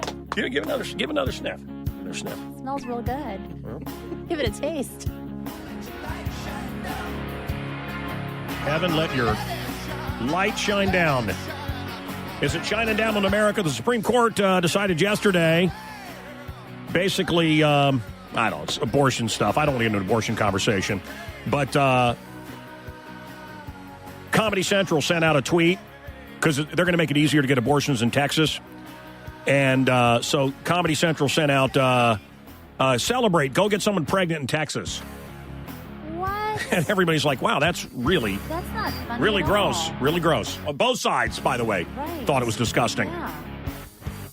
Okay, a beloved bear has died. We're going to talk about that. A beloved bear has died. We'll talk about Buddy coming up here. 20 years ago today, Kiss kicked off the reunion tour. Alice in Chains was their opener. Okay, your one-night stand stories? Up next on the Mancow. We want to know your one-night stand stories. 824 right now. Let me tell you, I'm going to do two. I'm going to do two people before the end of this program. Two are going to get 2 tickets to be basically front row, the pit passes to Guns N' Roses, and you get to pick the show. 4 tickets, 2 people. Best stories are going to win before the end of the program. Today. The Mancow. Wow, I'm just reading through some of these great quotes from Buddy Ryan. We'll have some of them coming up here. And, he wrote a letter. What year was it?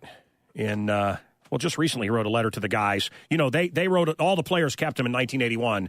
They wrote to George Halas in 1981. So then in 2015, he wrote a letter saying, guys, I love you to the day I die. Buddy Ryan has died. And, Al? Yes. He's talking about a guy. I don't care what his status is. I don't even know who he is. That's about one of the players. I don't think coming in late hurt his chances. I think that he can't punt hurt his chances. Dumb guys sulk and pout. You never see smart guys pout. Yeah, that guy probably checked the job market and found out there wasn't a lot of demand for return specialists that don't block. Wow. Cap Bosso. How could I cut a guy like that? I love his name. And he made one of the greatest catches in Bears history on Monday Night Football. Trade him for a 6-pack. I'd do it. It doesn't even have to be cold. I love that. I trade him for a 6-pack. It doesn't have to be cold. Football kickers are like taxi cabs. You can always go out and hire another one. The Cowboys know we're going to beat them. They just don't know how. Yeah, he didn't give much of a damn about special teams, about the offense. he was the defense's guy, and the defensive players would literally go through a wall for him. Front row seats to Guns N' Roses. We got 2 pair before the end of the show. We basically have an hour to give these away. We want to hear your stories. We'll tell you how to do it here coming up, and then we'll take your calls. 591 Rock, 591 Roll. Let's go to Matthew. Hi, Matthew. How are you? Man, you guys are having a lot of damn fun. You know what it is? It's drugs, Matthew. It's drugs. We're just high, all of us. Well, whatever it takes, man. Okay. Y'all having fun. No, I'm just kidding you. So I know you're the king of of achieving and how to make people successful. And I've noticed around here, just showing up. Most people don't even show up. Everybody has big talk, but nobody's even willing to show up to make their dream come true. Well, that's because a lot of people don't believe in themselves. So what's with all the big talk? I mean, I've had so many people like, I want to be in radio, I want to be in the industry, and okay, come in tomorrow. I overslept. Well, they weren't passionate about it. I mean, it starts right there. What is that thing that makes you at night? You can't wait to get up the next morning. It excites you. You can't wait to get to work. I mean, I'm sure that's why you're there right now, because you're excited. You have that passion. No, that passion drives you every day. $20,000 for that fountain. No. Not Every day I love it. Every day I'm nervous before I go on. Every day I pace like a tiger in a cage before I go on here. And and I'm telling you, if you love what you do, then you become flawless at it, and then you become Teflon. You cannot be touched. But not everybody could be Mancow. Not everybody could be Beyonce. That's not true. You believe that everybody can have I that? believe it 100%. And I'll tell you what, my big mistake in life was not dreaming bigger. So what's the secret? You can have anything you want. What's the secret? What's Beyonce's secret? You can have anything. You can be you got to work at it. Is that it? Absolutely, he's absolutely right. You could be anything you want if you're passionate about it. If you're passionate about it, you won't work a day in your life. That's right. I love this guy. And passion, they coexist. So people that are passionate, they work. They practice. They get better at it. Because they love it that much. He's right on the money. And yes, Kathy, I really believe that. I want to know if he saw that in Beyonce when she was little, because she was a star from the minute she started. No, I bet he's going to tell you she wasn't a star from the second she started. I want to hear. Bet it was a lot of hard work. I could tell that she had talent. That I could tell that she had talent, but she was passionate about, how, when you got little kids and, that some of them want to play baseball, some want to be dancers, some want to sing. The moment you have to tell one of them to go to practice, then they're not passionate about it, because the kid that's passionate will bug the hell out of you. Oh, Dave, you got to go to practice. I got to go practice in the morning. So I have pushed my children for many years to play piano with Dr. K, and they every day it's just, well, it's not every day, once a week. It's brutal. They don't want to practice. They don't want to do it. And yet I think, well, when they're older, they'll appreciate that they can play a piano. I wish I could do something like that. Am I wrong, Matthew Knowles? No, you're not wrong. But surrounding them with all the chances to be successful, you're not wrong in that. But you can't force it on them, because obviously they're not passionate about it. They're 10 years old. Should I say forget it? Honestly, they don't want to do it. Should I just let it go? I think you should just let it go. Oh, God, I don't want to hear that. I think that they're passionate at and support that. What are they passionate at, Cal? Here's the deal. They like dismembering their toys, and they like setting fires in the backyard, and they like torturing animals with, magnifying glasses in the sun. It's weird, huh? Encourage that. I heard a fireman. Wow, he's good. No. They have many interests. And I wrote a book too, Matthew. And I'm telling you, and it's my father, and my parents, whatever I want to do. And what happens is, we bought a piano, so you got to play piano the rest of your life. Right. That's most parents. My parents were, here's a baseball glove. I don't want to play baseball. Okay. How about football? Okay, here's a football. I want to play clarinet. Okay, I did that for a week. And whatever I want to do until I found something I loved. And once you find something you love, you're unstoppable. And Matthew, I want to tell you something. And look, I got to add a God element in here. You can move mountains if you believe it. I believe this. There isn't one cell in me that doesn't believe what I'm saying. And you are where you are in life right now. Everybody listening, you are where you are right now because you spoke it yesterday. You are where you are yesterday. You are where you are today because of what you said yesterday about yourself. I'll never have that. I'll never do this. I couldn't do that. You're absolutely right. That's right. Thoughts become things. Thoughts become things the minute you say that. And I drove past this house, most beautiful house. I drove past it every day for 2 years. And sometimes I'd sit in front of the house and pray with my kids, God, I want this house. And I tried to talk to the guy one time. I saw him out in front. I said, sir, I really love your house. You know what he said to me? What? Ah! And waved and walked in his front door. Then there was a divorce, and they had to get rid of the house. I could have never afforded this house. No way. Yeah. And I'm just telling you, I that's our house. That's what I said every day with my kids in the car, and they're like, wow, that's how you do things in life. That's incredible. The loop, all of these things, you speak them into reality. If you say, you call your kid stupid, your kid's going to be a dummy. I hate when I hear that. Dummy. You ever hear somebody call their kid stupid? All the time in the grocery store. Yeah, stupid. Okay. Don't ever speak negatives over your children. I heard it at the house a lot. I heard it too, buddy. That's why I probably didn't dream bigger. Matthew. I get very excited about this. Anyway, is Jay-Z a good son-in-law? He's a good son-in-law. He's a great son-in-law. All right. I want him to adopt me. You have never mind, I won't say it. You have something in common with Beyonce, but I won't say it with her dad listening. 10 traits of highly successful professionals, the DNA of achievers. Matthew, thank you. Beyonce's daddy. And how proud would I be someday if somebody interviewed me over something great my daughters had done? How proud he must be. Now put your hands up in the club, just broke up. I'm doing my own little thing. A newlywed battle. Guy got newlyweds.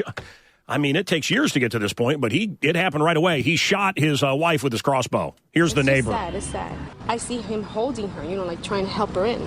That's it, and then she collapsed. I was more shocked about seeing a body in my kitchen floor, and you can't do nothing about it. He ran out of here naked like an arrow through her, and she died. He was fed up with it, and he went and got his weapon of choice, and unfortunately shot and killed her. She was sitting in a seat, a chair. The crossbow actually went through her body, through the chair, and then got stuck into the wall. So it was a very high velocity bow. Up next on the Mancow. I'm telling you, Dewey Lord of the Fat Chicks. That's the next guy you're going to read about that. Hey, Mike. Yes, sir. Now, Mancow, listen. Love you, love the show. Front row Guns N' Roses pit passes for you and a pal, but I got to know your story. Tell us your one-night stand story. The most entertaining ones are going to win. The good news is we're running out of time, and we got to give away a bunch of these front row passes. Wow. So hang on. The Cumulus Station, WLUP-FM, Chicago.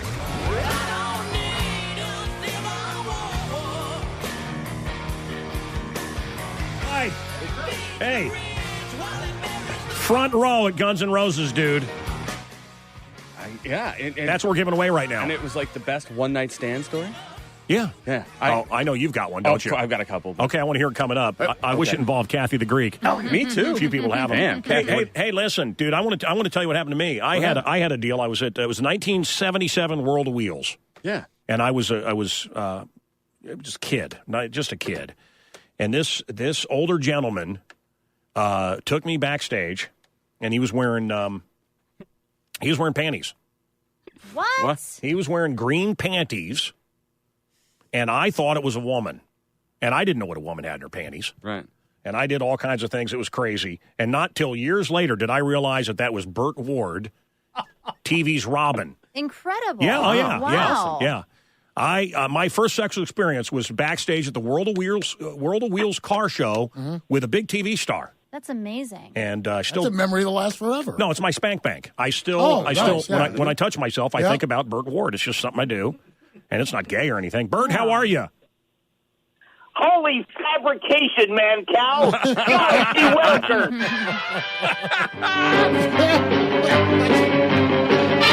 oh my God, it's Burt Ward! Burt, Bert is one of the coolest dudes, and I love messing with this guy. I mess with him all the time. He gets it. He's So, funny. I don't know if he gets it or not. well, He goes with it. He has a giraffe in his backyard. What do you have in your backyard? This is Bert, the Robin. The 50th anniversary is out, all remastered. all the other Batman. Robins suck, by the way. No, and so does Bert. Are you kidding me? Backstage at the World of Wheels. Whoa. I'm telling you. When I met him as a little kid, okay? Yeah. And this is what I got. Are you ready? Okay. I waited in line. Pal! God, it's good to meet you. That's awesome. Oh, nice. And then he kind of posed and signed my picture. Next. Pow! Wow, it's good to meet Wow, you. you don't forget that. That's cool. Oh yeah, no, it was great. It was That's great. funny. Hey, so what kind of animals, Bert, do you have in the backyard? Well, right now, actually, I have 50 dogs in my house. 50 dogs in his house. That smells great. What about some of the exotic animals, though, Bert? Well, Didn't you have a camel? No, I have a neighbor who has a camel. Okay. He comes over to come inside our house and play with our dogs. Why does he have 50 dogs? Why do you have 50 dogs? Because he's a weirdo. Are they rescues? No, I'm not a weirdo because my wife and I operate the largest giant breed dog rescue in the world, Gentle Giants, and we Gentle save Giants. animal lives. We've saved 15,500 dogs in the last 22 years. Okay, everyone would have been put to death. We save them.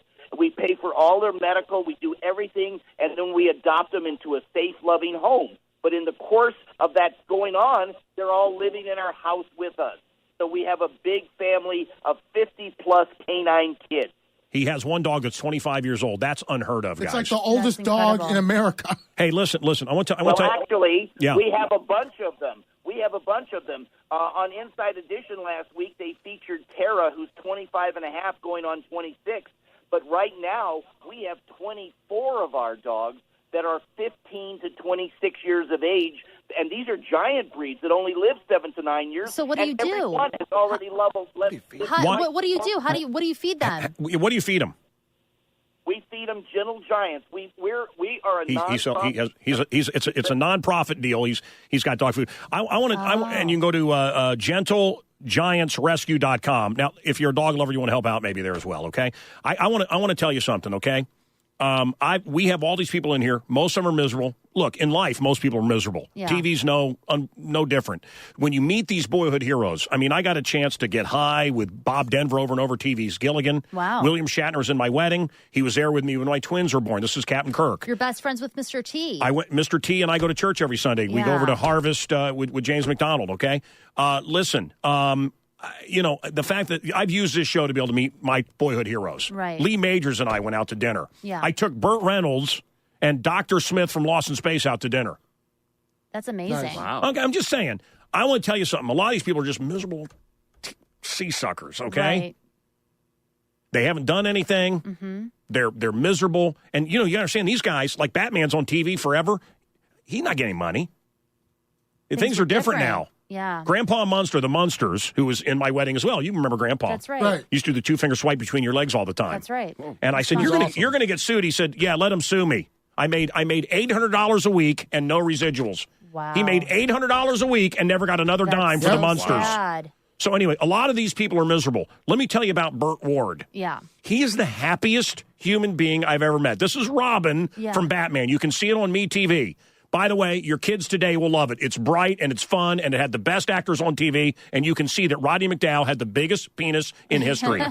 It's unbelievable. They have him in this outfit. And you always heard Roddy McDowall from Planet of the Apes had a giant. It's shocking how huge it is. Wow. And poor Burt Ward had to stand next to him in his little green panties. Anyway, Burt Ward, okay? Mm-hmm. And Adam West, there wasn't a woman on that show they didn't have sex with. They used to double team these girls. He had a freaking ball. All the hottest women in the 60s in the go-go boots. Smoking hot. Yeah. Burt Ward was a kung fu expert. Okay. Wow. He's a great martial artist. Hung out with Bruce Lee. Now it gets better. Okay. Okay. Burt Ward. Oh, he didn't do anything. That poor loser. That poor son of a that guy. He did Robin. Right. What else did he do? Let me tell you what Burt Ward did. Okay. He married the richest woman on earth. Really? I'm not kidding you. Who? And all they want to do is sit around and hang out with dogs. It's awesome. Okay? Wow. Now, I married for love. I married a woman who didn't have 2 dimes. She still doesn't. Well, she has a lot of dimes now. They're mine. Right. Burt Ward married the richest woman on earth. I'd be happy too. Yeah. Burt, am I lying? Burt, did he hang up on me? I don't know. I may have hung up on him accidentally. He'll call back. Is this Burt? Let me have the phone. I think I hung up on him. Aw. I tried to switch him on and off. Anyway, Gentle Giants Rescue. The guy he's my hero. I want to feed that to my dog. I talked to my wife. I said, honey, if anything ever happened to you, my next life would be from a steamer trunk. I would get a rich woman and go see the world. Oh, absolutely. And I'd have a hot girlfriend on the side. Nice. She's like, oh, you would last you could do that for about a week. Okay.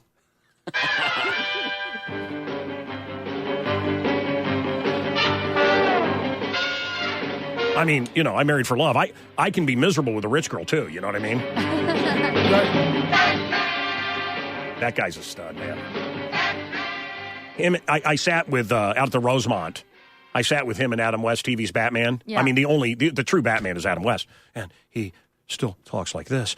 And, every hot...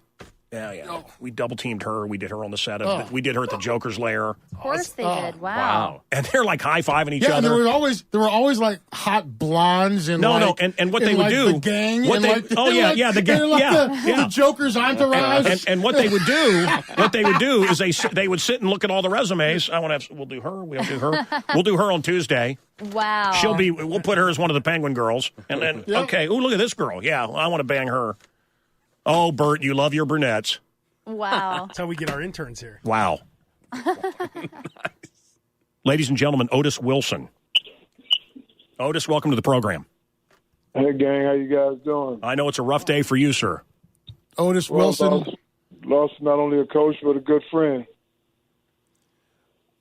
What are some of the great memories that you have about Buddy Ryan? Maybe things that happened in the locker room or in practice during some of those great years?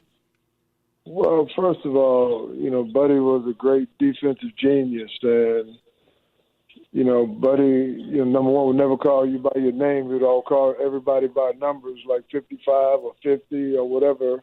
Mm-hmm. And, you had to earn his respect, and you had to, know what you were doing. And he didn't mess with you if you didn't know what you were doing. So to get into that circle, you had to work. And once you got in that circle, I mean, he was a fun guy and a great guy to be around. But the main thing was, we had the players that complemented what he was trying to do. So it was always fun in practice, with guys like Hampton, McMichaels, and Richards, Singletary, Wilbur Marshall. I mean, we had a collection of guys that had personalities, and it was just fun. I mean, we would always get your work in, but, he allowed room for you to be yourself. So it was always joking and just really having fun and allowing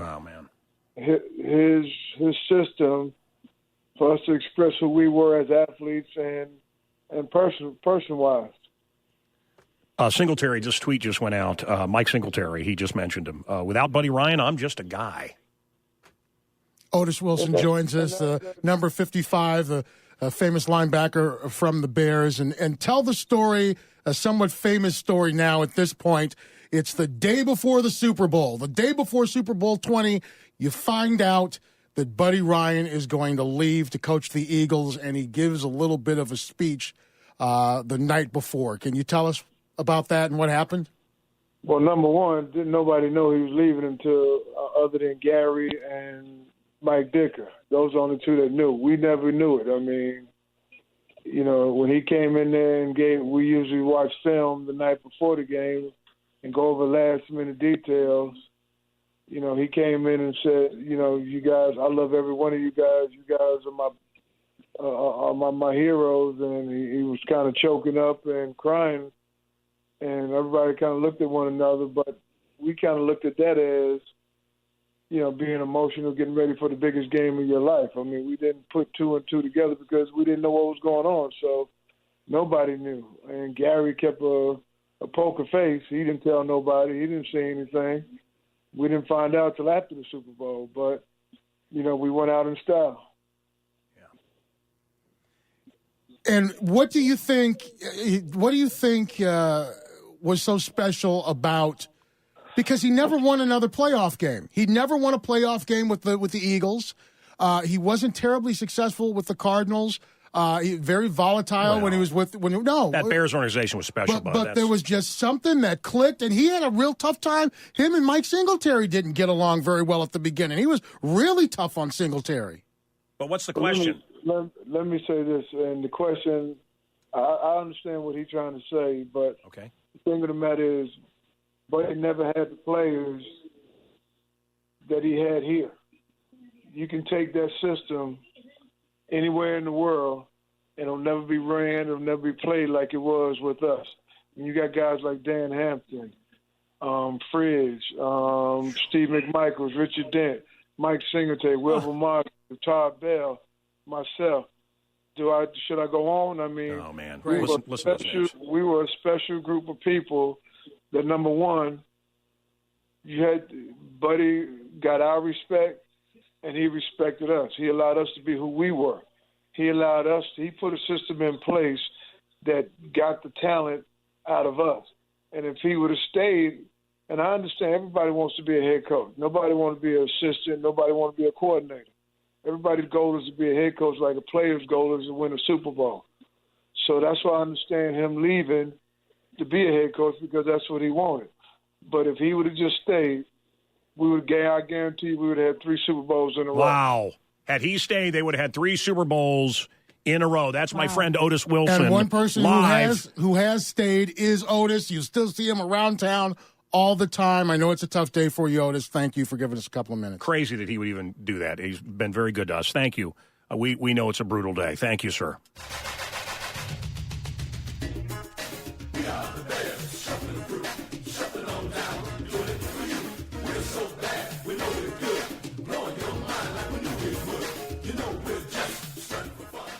What do you got coming up on the show today?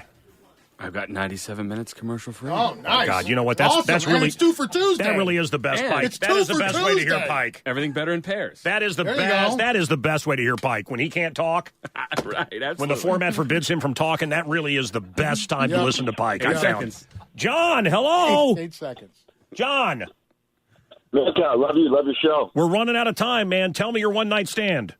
Yeah, so I was at a club in Mexico. The club was on the beach. Met a girl. We went on the beach. We were in the act, and we had a flashlight flash on us. Jumped up, pulled up our pants, and it was the cops. They wanted either $800 cash or we're going to Mexican prison. $800 cash, you're going to jail for having sex with a girl. What a setup. Wow. Boy, they do that, don't they? I had a Mexican girl had sex with her. She gave me a pet chihuahua. It ended up that it was a rat. Really? Yeah, I didn't know. Zeke, hello.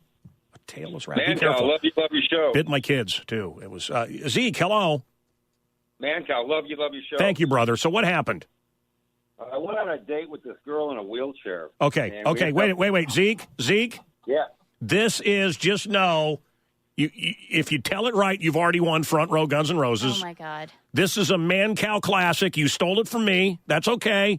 This is one of my favorites. Okay. I know exactly where you're going with this, if it's what I think. And I don't care. When you steal from me, you know what? You're stealing from the best. I love it. Hang on. 9:05 at the Loop. Hold on. You know what? Restart it. You hit the post. Why No, restart stop it. You hit the post. Stop it. You nailed it. I'm a talker. I'm a radio host. You nailed it, dude. We got one of the great DJs in radio history here. Pike, spelled with a Y. Okay. Are you ready? Here we go, son. I want you to intro. I can't hear it. It's Billy Squire in the Stroke, dude. Go ahead. Pike, you're on. 97.9 The Loop. It's Pike in for Lindsay Marie. Coming up, 97 minutes commercial free. Dude. That was incredible. Dude. That's how it's No, but done. he talked over it. No, I hit it. No, he hit it. No, he did not. Did he? Yeah, He hit close it. enough. He hit it on an up inflection. It's okay. I don't like it. You Criticize. can't have an up inflection, No. whatever that means. 97.9 The Loop. It's Pike in for Lindsay Marie. We're going 97 minutes commercial free. Oh, that time they're all over. Come on, dude. Stomped on it. Dude, come on. You're embarrassing me. Stomped on it like American History X. We've been fighting around here. Who's better, Tim Virgin or you? And when I say who's better ass kisser to Peter Bone, our general manager, and I can't decide if it's you or Tim Virgin, but let's okay, here we go. Go. Lindsay Maria, 97.9 The Loop. 97 minutes, commercial free. Boom! That was amazing. No, but then you ruined it with the boom. You ruined it with the boom. The boom ruined it. No, The boom ruined it. The boom ruined it. The boom ruined it. The boom ruined it. No, he moved into the conversation. 97.9 The Loop. It's Pike in for Lindsay Marie. We're going 97 minutes. No, you can't. See, Now, see, you sound rushed. Kathy, you were talking over him. She does it to me, too. Rushed. I'm going to be forceful when we do it later, Kathy. I'm going to punish you for making Pike sound bad. Pike in for Lindsay Marie. It's 97.9 The Loop, going 97 minutes, commercial free. Everybody. Hell yeah.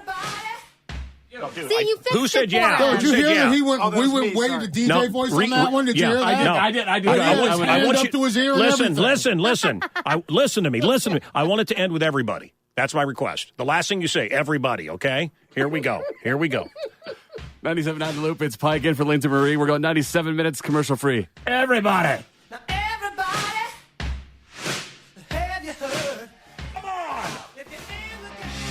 Come on, Johnny. Strong hand stroke me. You know what to do. That's it. Please, the host. How great. Did you guys hear Pike intro that song? Did you hear that? Awesome. Your headphones are too loud, amateur. Hey, it's time. Zeke? Mancow, love your show. Tell me you're a Guns N' Roses fan, because I'm about to put you front row. Okay, I went on No. Tell me you're a Guns N' Roses fan. I'm a Guns N' Roses fan. No, I don't believe you. Say it with energy. Say it like you mean it. Say it like... Oh, son of a... Oh, no, dude, you got to say it like you mean it. I want to hear that you mean it. I am the biggest Guns N' Roses fan ever. I'm about to put this Jack like front row. I don't know if I believe him. I don't know if he's sincere. We got it. Hang on, sir. You're next. This is the Mancow. You got it. On the Loop. Zeke? Mancow. So you're with it. If this is what I think it's going to be, I'm going to put you front row at Guns N' Roses. Okay. All right. Tell me what happened with you, your one-night stand. Went on a date with this girl in a wheelchair, and we ended up down at a park down by her house. And at that point, she decided she wanted to have sex. So I asked her, "How do you want to do it?" She told me to prop her up in this tree. So we did it. Okay, so you're basically sitting in her wheelchair, and she's on top of you, and she's hanging from this tree, a low-hanging branch. Exactly. Yeah. Okay. Okay, so I wheeled her back to the house. As I was pushing her up the ramp into the house, her dad opened the door, and he whispered in my ear, "Thanks for bringing her back. Most of her dates leave her hanging up in the tree." Dude, that's not the joke. That's not the joke. How does it go? I was with this girl, and we were having sex, and she was in a wheelchair. And she was a good-looking girl, but, I guess I took pity on her. And I was sitting in the chair. I lifted her up, and she was hanging from this tree. And the cops came. Oh, no. Yeah, and I'm married, and I panicked. And I got up out of the chair and I ran, and she was hanging from the tree, and I ran and well, I don't know if she ever forgave me. Oh man, I didn't see her for months. Well, what happened? No, I drove back by that park, and it was a skeleton hanging from that tree. That's the joke. That's the joke. I was with this girl. Yes, Al. And she was in a wheelchair. Uh-huh. And we were at the beach, and I guess I took pity on her, and she was like, I've never been kissed. Will you kiss me? I know this one too. This is good. So I kissed her. This is awful. And then she was like, No one has ever caressed my bosom. Yeah. So you did that. So I caressed her bosom. Then she said, "Yeah, I've never been I screwed." want you to screw me." Uh-huh. So I picked her up and I threw her in the lake and said, "Now you're screwed." Oh, jeez. I was with one girl in a wheelchair. Yeah. And it turns out it was James Brady. Wow. She lied. I mean, he lied to me. Wow. Hey, Zeke. Yeah. You're front row, bud. All right. Yay! You're front row at Guns N' Roses. I've been listening to Mr. Mancow. He's been rocking. He won't leave me alone. Yeah. No. Mancow and Pike, everybody. What's up, Pike? Rocking the airwaves in Chicago. Yeah, that's a show man. I wouldn't listen to at Yeah, the worst show ever. What's up? What's up, Laura? Hey, Mancow, love your show. Tell me about your one-night stand. Okay, so I met this guy at a club, and he was wearing all white. He was a bongo player. Oh, man. First red flag. I think Kathy might know him, but I don't want to get into it. Well, say his first name. Is it Fred Winston? No. Oh, because he's the bongo player I had sex with. Tell me about a bongo player. What's his first name? Okay. I don't want to say it yet. Hang on. Okay, so he asked me out at a later date. We end up going out. And then But I that's not a checked out one-night his stand. Okay. grill. Yeah. Well, you'll see. I checked out his grill. It was disgusting. For some reason, I decided to get wasted. Ended up making out. Went back to his place, and there's pictures of another couple everywhere. Turns out it wasn't his place. Then after sex, he does this move, dancing naked, that makes me question his sexuality. Was it and Pike? then No. Okay. We drive home, and I tell him not to pull a U-turn here. He does it, gets pulled over, gets arrested, and then I bailed him out. Oh, my God. He broke into someone else's house to have sex with you?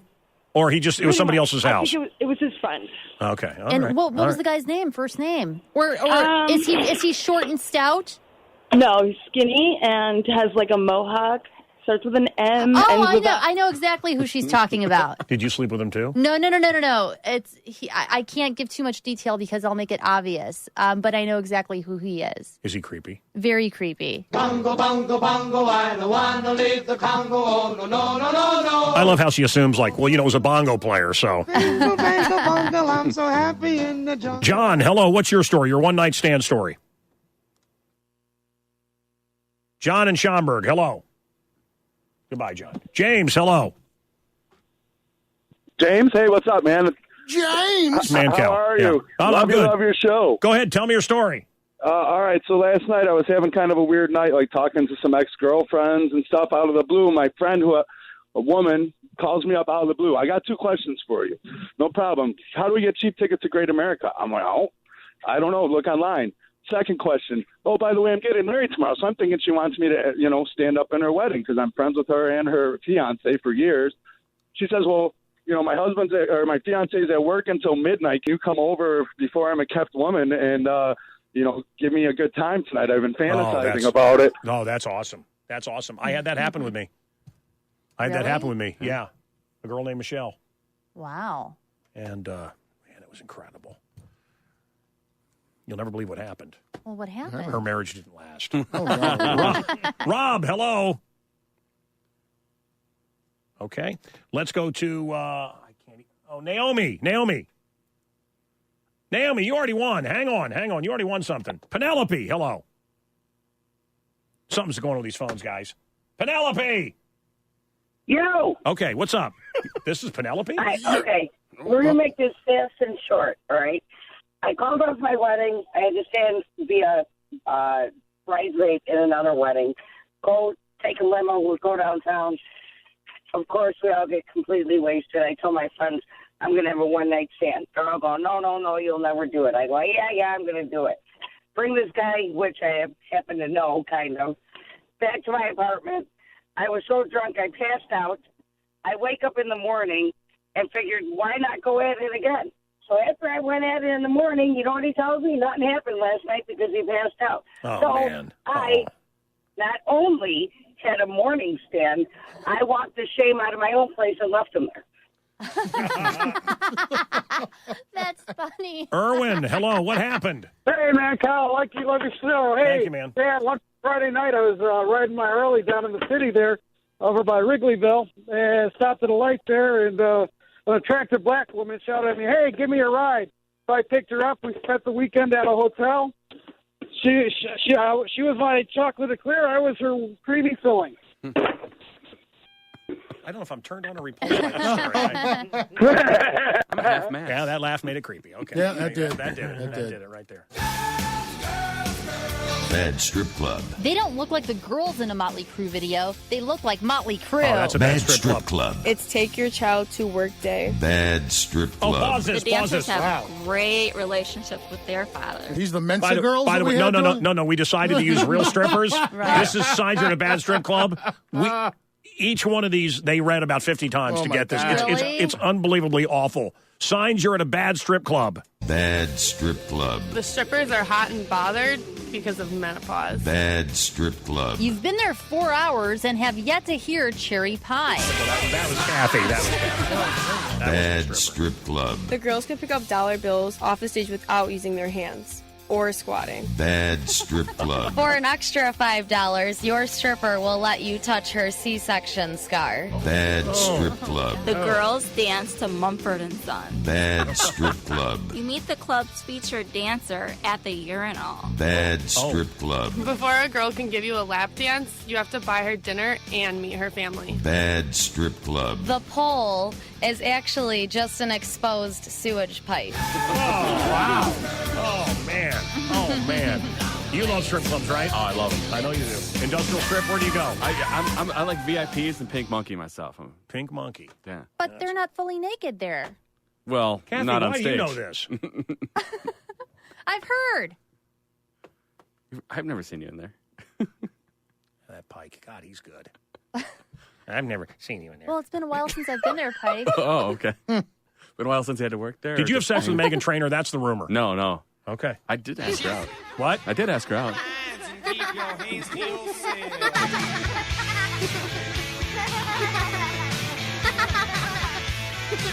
I'm playing this for the pedophile that called earlier. Keep your hands to yourself.